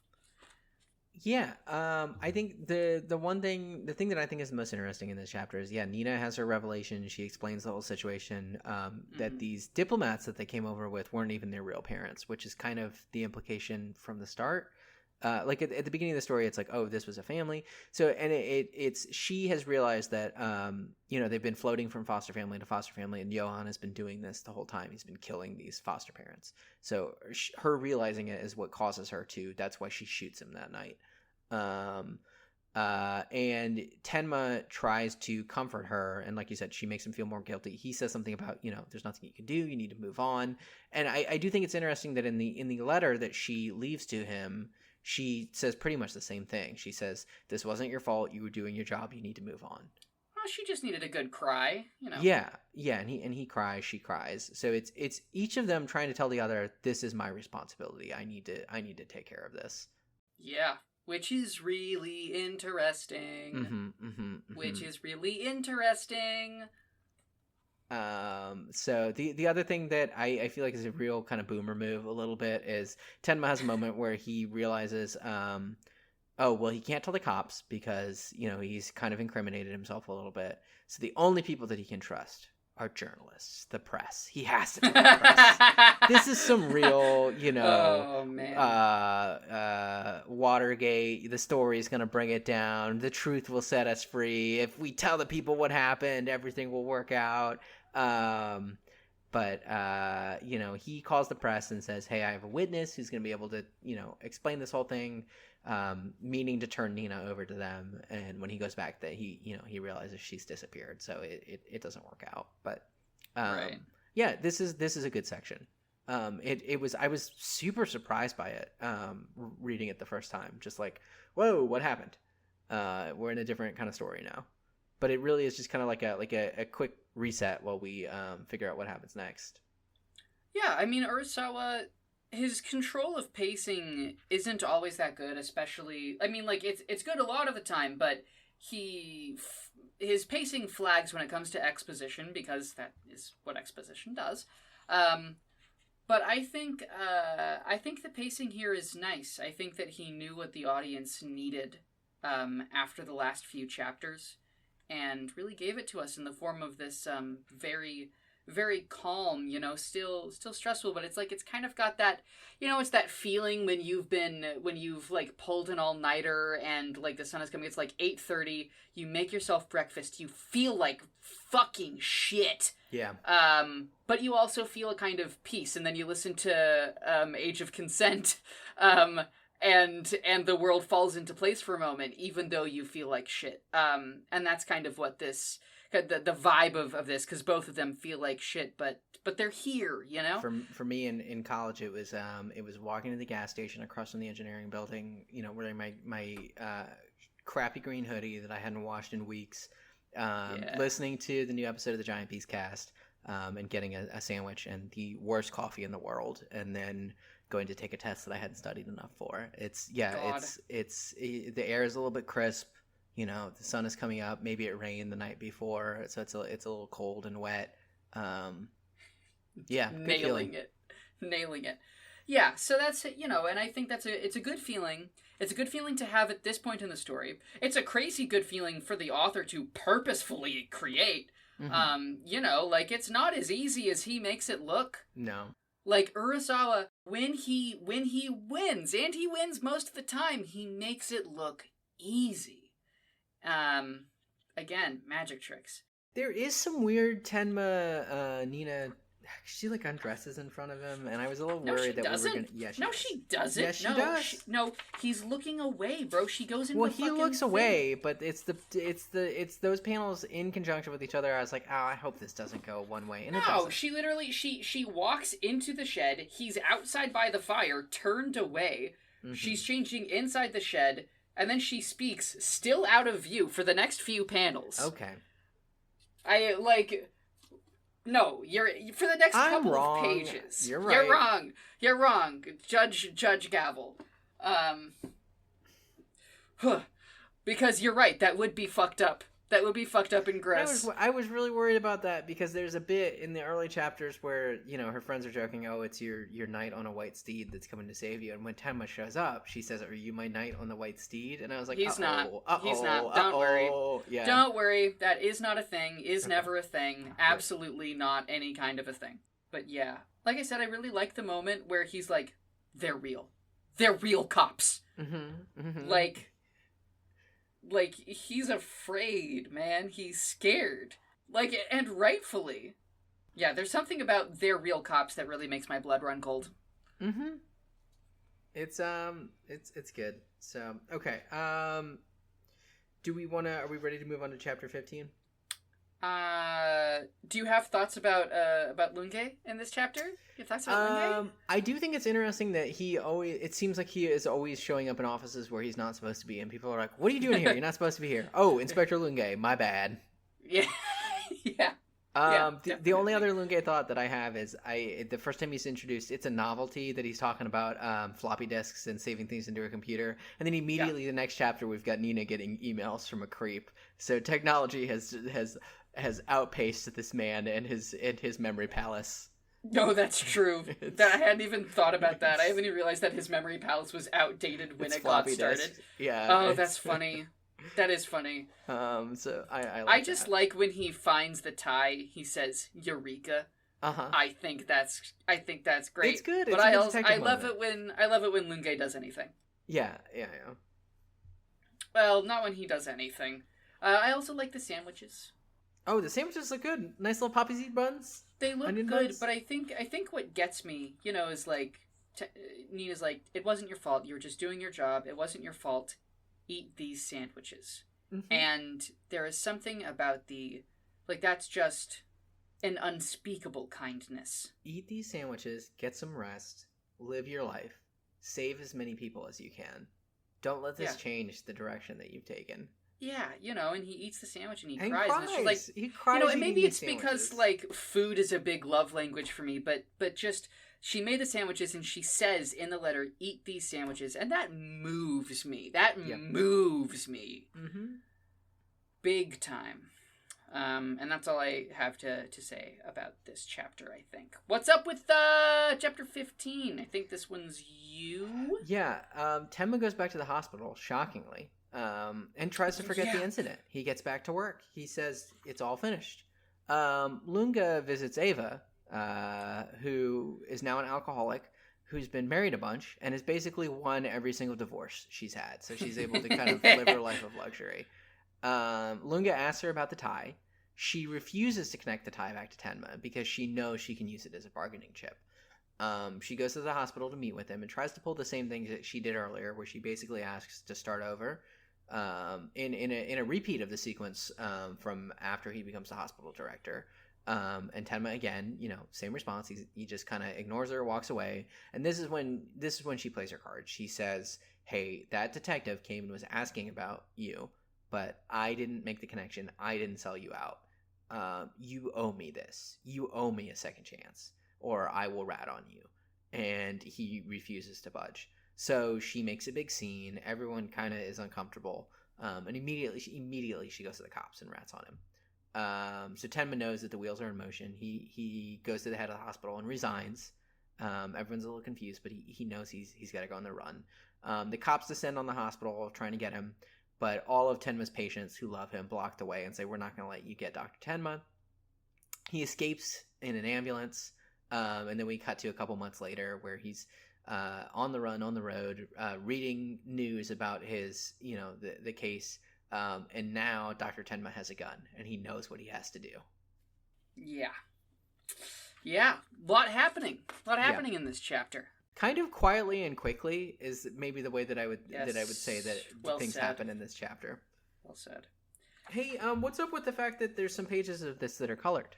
Just happens sometimes with, okay. Like with manga, you'll have, if it's like maybe an impactful chapter, if it's a popular manga, every once in a while, the editors will be like, "Hey, you want to throw up some colored pages in the next issue?" And the author will be like, "Yeah, sure." So this is just one of those situations. I think I was wondering if we were going to talk about the colors. I think the colors are good, but it's also kind of funny because a manga that hues so realistic benefits significantly less from coloring. Yeah. It's like the colors are nice, but they don't actually add anything that the regular line art doesn't have. It feels like when Ted Turner colorized all those black and white movies and film people freaked out. Yeah, a bit, yeah. And it's like, it's not that manga isn't good in color, because like if any of you have ever read like JoJo's Bizarre Adventure and then you've read the colored editions,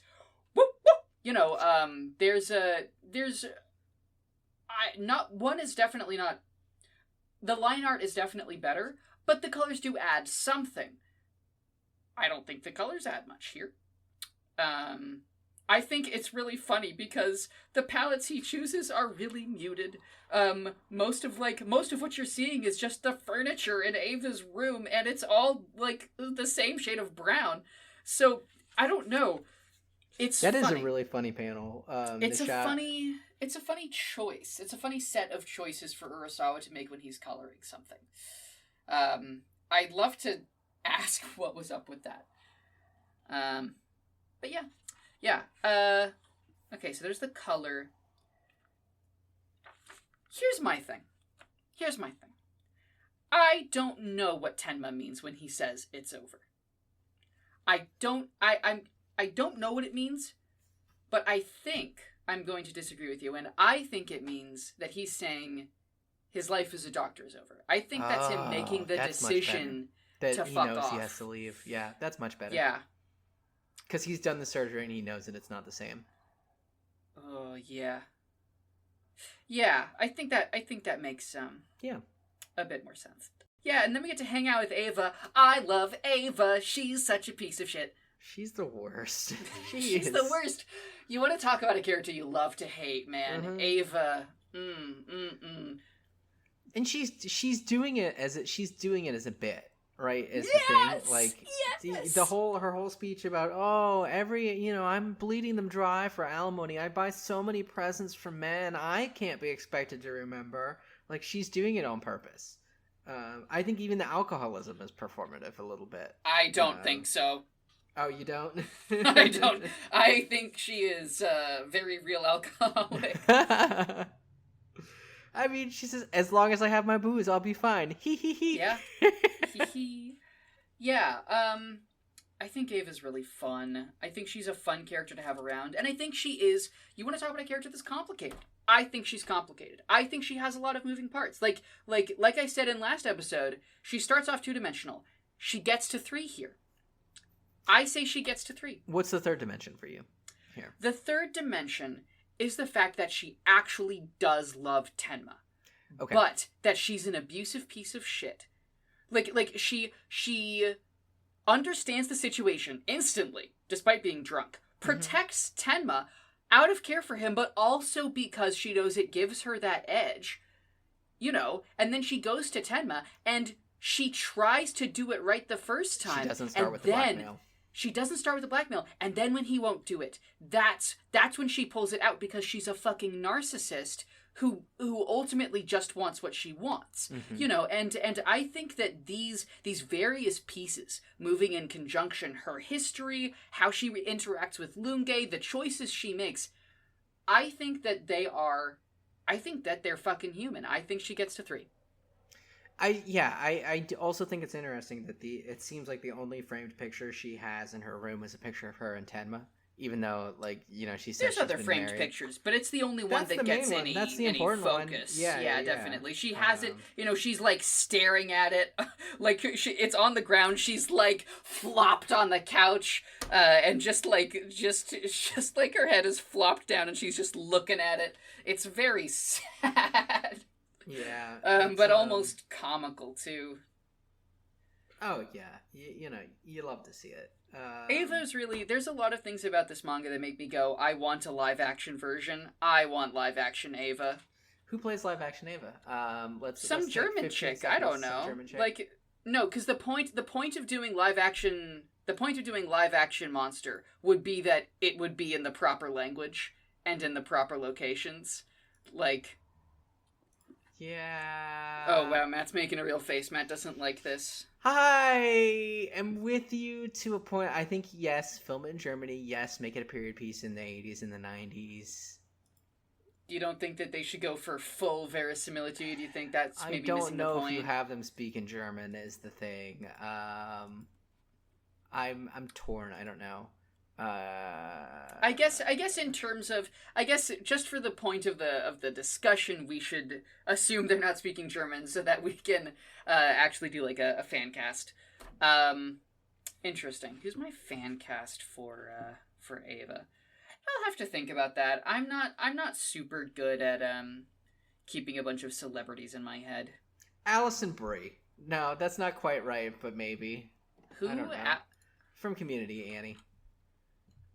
What's her name? Alison Brie. That's not quite right. I think I know who that is, and I think you're wrong. Yeah, that's not her. Yeah, no, that ain't it. It's not important. I don't think this is important. It's not important, but it's interesting. Okay, that's fair. Debicki. Elizabeth Debicki. Maybe. I think. No, I don't know if she can pull it off. She's too tall, is the thing with her. Oh, I could see it. Okay. Anyway. Ava. Yeah, so there's Ava. There's Ava being a piece of shit, in just, really fun ways. Yeah, I do think it is a very fun thing where we have the very emotional shot of her face and she says, I realized it after my third marriage failed. You're the only one who ever loved me. It's just something about the phrase "after my third marriage failed." It's very fun. She's comedic. That's is she played for laughs? Only kind of, because she's also a very real person. Mm-hmm. And then she gets pissed off and she screams in the middle of the fucking hospital, "I'll tell them you killed my father! You killed them all!" You know, and everyone in the hospital is just, like, looking at him. And there's that one doctor that's just like, "Lady, what are you doing?" Yeah. The guy with the glasses and the tie. Yeah, I knew exactly who you were talking about. He is so at the end of his rope. He's just like, ugh. What the fuck? Yeah. And then she goes straight to Lunga. Which is great. And then Tenma resigns, and then the people all of his patients get together, and they stop Lunga from following him. How do you feel about this moment? Yeah, that's I thought maybe it was a little corny, but it is a little corny. It's my favorite unnamed character moment of this segment. Oh, really? Specifically the big guy in the middle with the broken arm, who's like, "I am ready to punch you, even with my broken arm." Yeah, I think of these people, I like the lady on the far right. She's giving them she's mean mugging these guys big time. Mm-hmm. It's, I like it. Yeah, and then they all shout, "Go away, get lost, go home." And Luca's just, like, looking at everyone like, "What are you, why?" Like he's so indignant. And the more time I spend with Lunga, the more I'm like, Matt's right, this is a Sherlock Holmes. Look at his face. Look at that face. He's gotta be. He looks like Sam the Eagle, also. He's... No, you're so right. It's the eyebrows. It's the eyebrows, absolutely. Oh, that's so good. Yeah, also this chapter ends with grizzled Tenma, looking as hot as he has ever looked. Yes. Just in a jacket with some grizzle, determined, in shadow a little bit, pulling a gun out of his coat. Yep.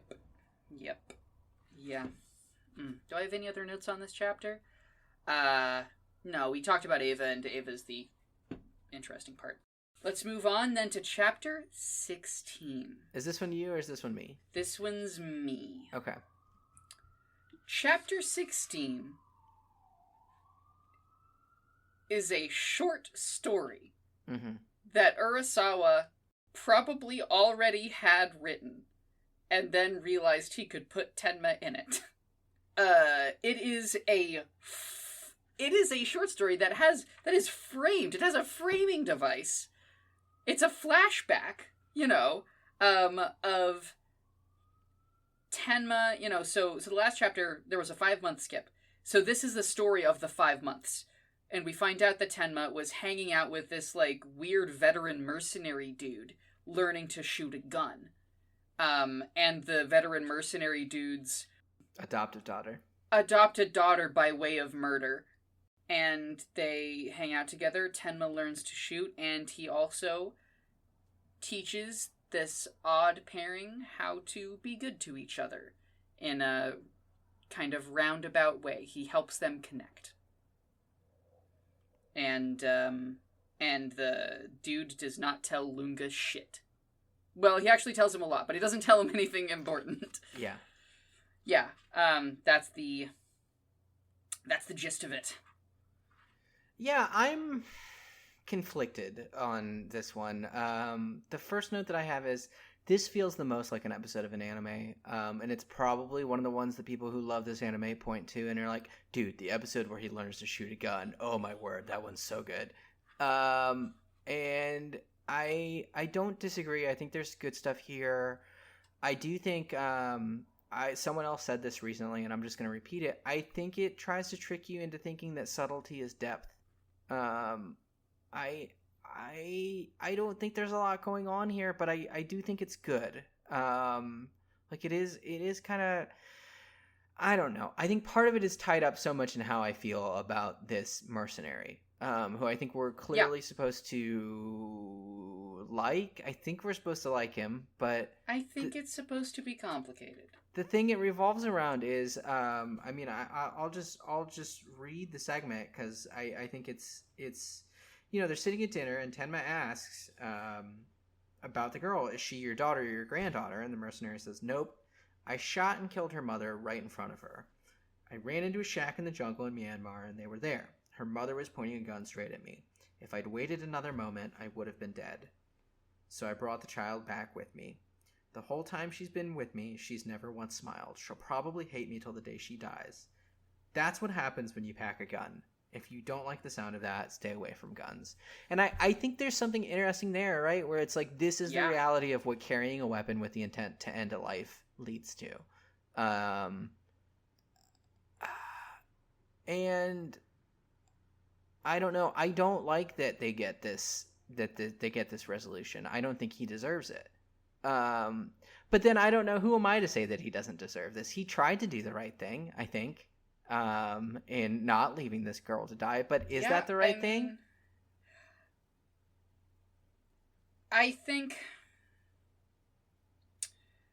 Sorry, I'm just trying to figure out, like, what's the productive angle to take on this. It's through the bird, because the other way that Tenma and the girl bond is they both they hang out in the woods. He talks to her about birds, and there's a scene where she finds a baby bird and wants to bring it back, and he basically tells her, like, no, we have to put this bird back in the nest. Like, I know you want to help this bird, but it's so hard to raise a bird by hand away from its mother.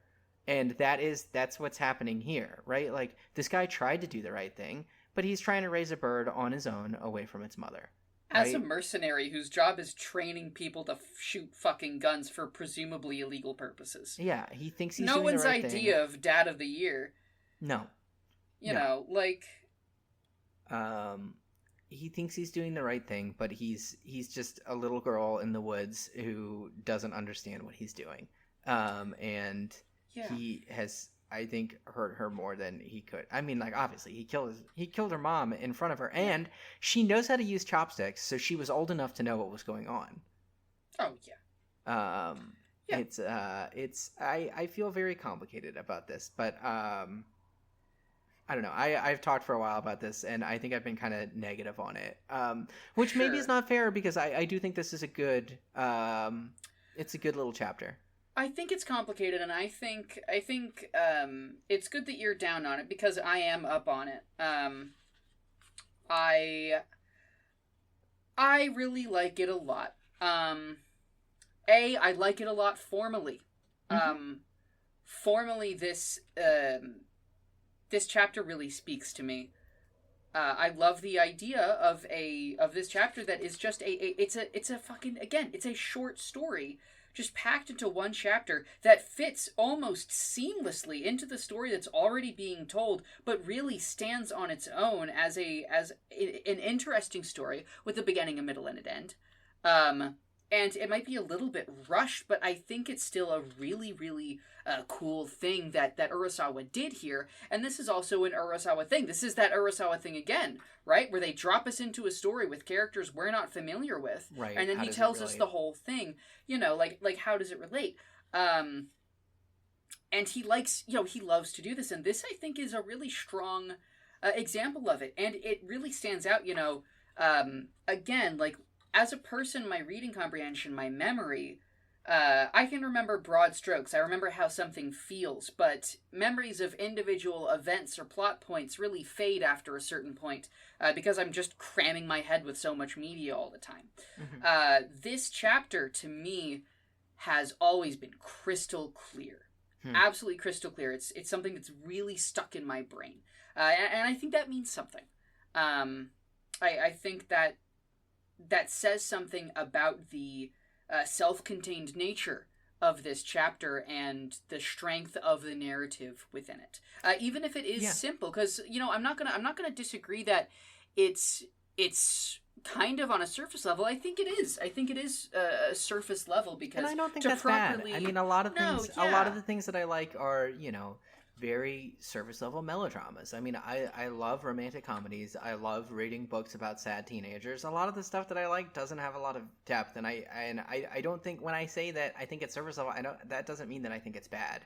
I think the fact that we disagree about this maybe says that, hey, this is the best chapter of the ones that we've read today, right? That we're able to have this discussion. It's I think maybe the reason that that's the case is, like I was saying before, is that it's self-contained, right? Mm-hmm. Because it's harder for us to have a disagreement over something that is a collection of plot points for a larger story, but this is an entire story beginning to end that we can have complete opinions on, which is just crazy. It's crazy to me that it's here.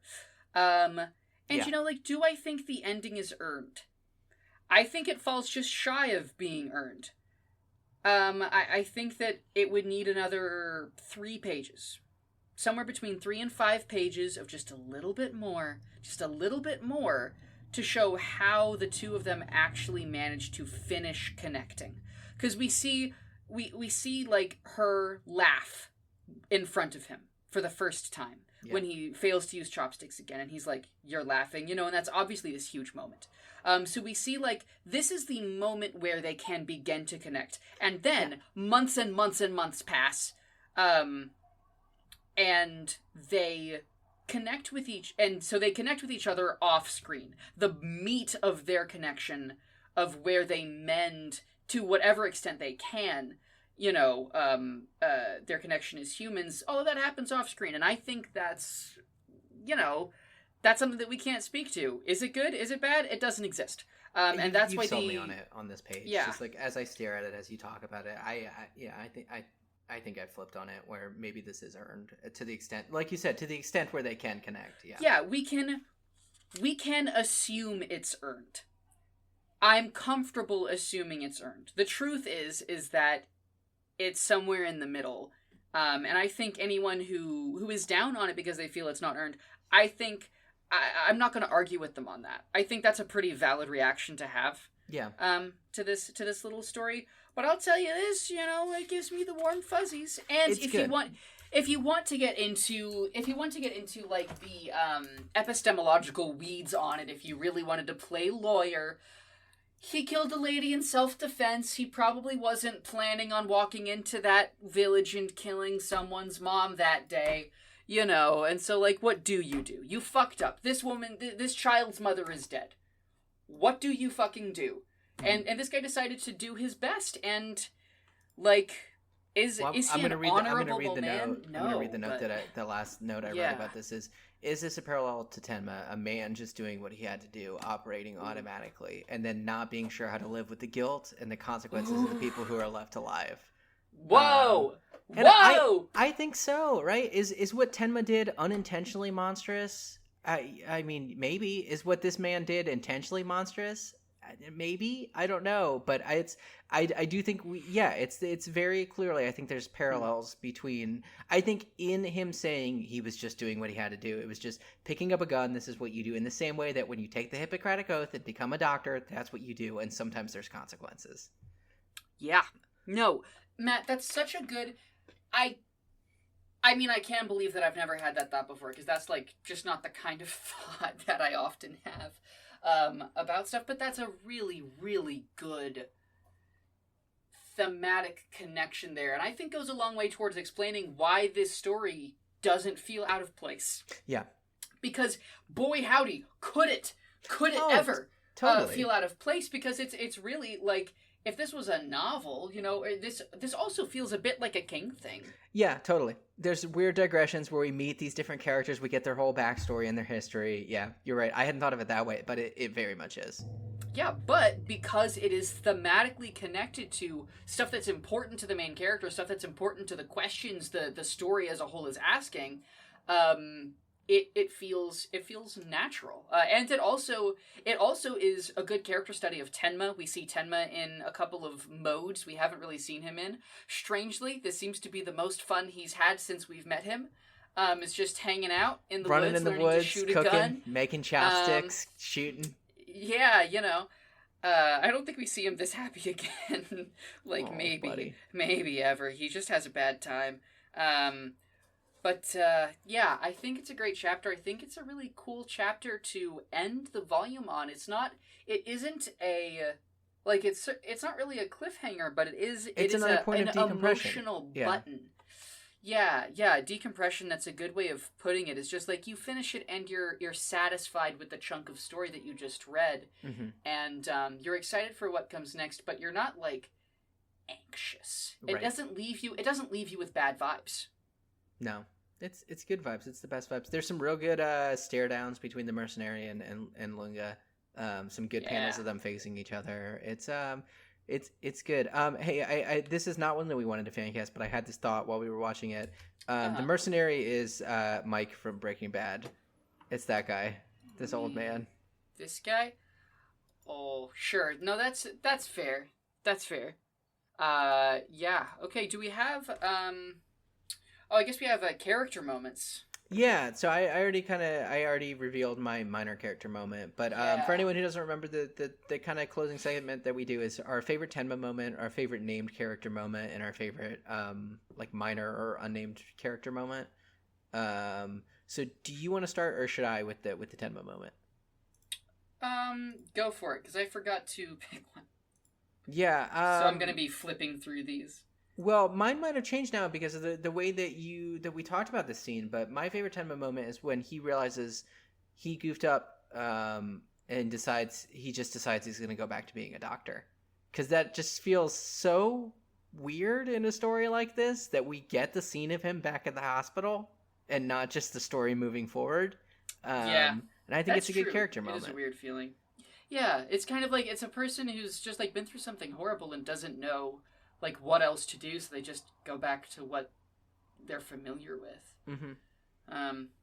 That's a cool choice. That's a cool pick. I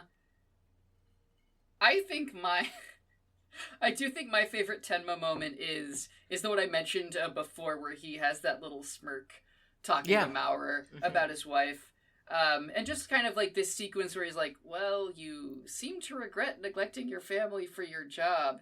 And it is funny that he's being a little reserved about the advice he's giving to Maurer, right? He's like, well, you seem to regret, like he's hedging his bets. And then later, and then he says, sorry, it's none of my business. And then he says, one more thing. You smoke too much. As a doctor, I must advise you to cut back. Yeah. Like he's such a reserved person, but despite that, he's still trying to help. And I just think it's an interesting thing because we see how he's connecting with Maurer. And I like that. Named character moment, which, there's some good picks. There's some really good picks in this reading. Yeah, I went with Maurer. I know I said it was like I went with the moment where he promises to quit smoking, where he signs his death warrant, like we said, right? Like it's like you said, it's so telegraphed. It's so just like, this dude's dead. This guy's got it coming. But I think it works. I think it's good. I'm a sucker for it. Yeah. No, totally. It's that fucking. It's that. When it works, it works. Yeah. When it works, it works. A named character moment. I really do think it's cool when Nina does the Aikido. Yeah, it's good. I was torn between picking Maurer and a Nina moment, like a first chapter Nina moment. Yeah, the first chapter Nina moments are also true, but I'm just like thinking like, who is? Oh, actually, no.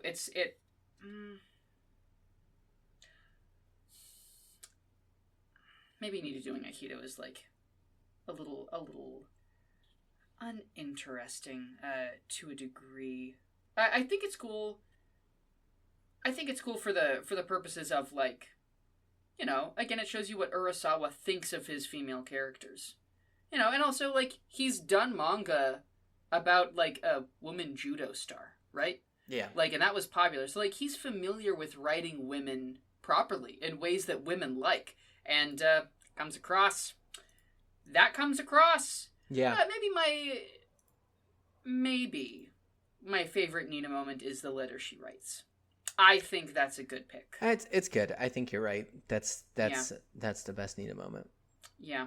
Okay, and my unnamed character moment was the mob of sick patients blocking the cops. Do you have a runner-up to have an extra little thing to talk about? You get a double up. Hey? Let me scan real quickly through here just to see.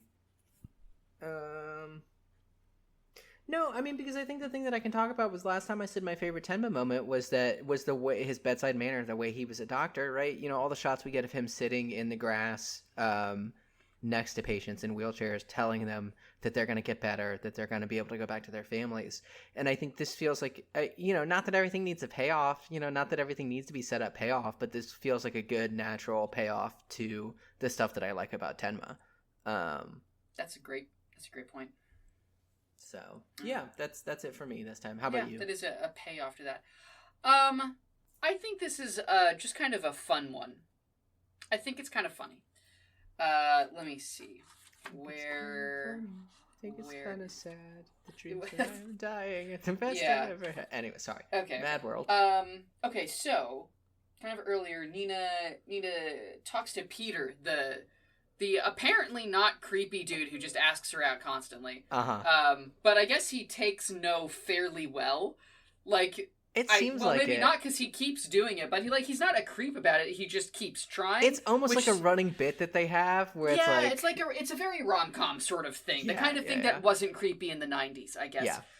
Anyway, but she talks to him, and she's like, "I didn't know you were such a poet." And then he's like, he's snarfing some food. He's like, "I have no clue what you're talking about. I couldn't write that kind of schlock if you hung me upside down." It's really good. And then she's like, "Then who was it?" And he goes, "Don't ask me, just what I need, another rival." And it's like, what a guy is this guy? Like, he doesn't take credit, he's just like, "You gotta be kidding me." I just also think it's a really poor reflection on Nina. Like, I mean, you said, hey, Nina might be stupid. I think this is also just like, she has really bad taste in men. It's like the other thing that, like, she thinks this is cute, right? And he's just like, no, this sucks, actually. This is bad. Like, even Peter knows it's bad. Yeah. And he's like, I think it's funny. I guess the funny thing about it to me is that this is a character admitting his flaws. Oh yeah, there's a version of this where he's just such an unlikable guy that you want to punch in the face, right? Yeah, but just like you're just like, oh, Peter. He's not. He's just a guy. He's not trying to lie. He's not trying to do anything shady with Nina.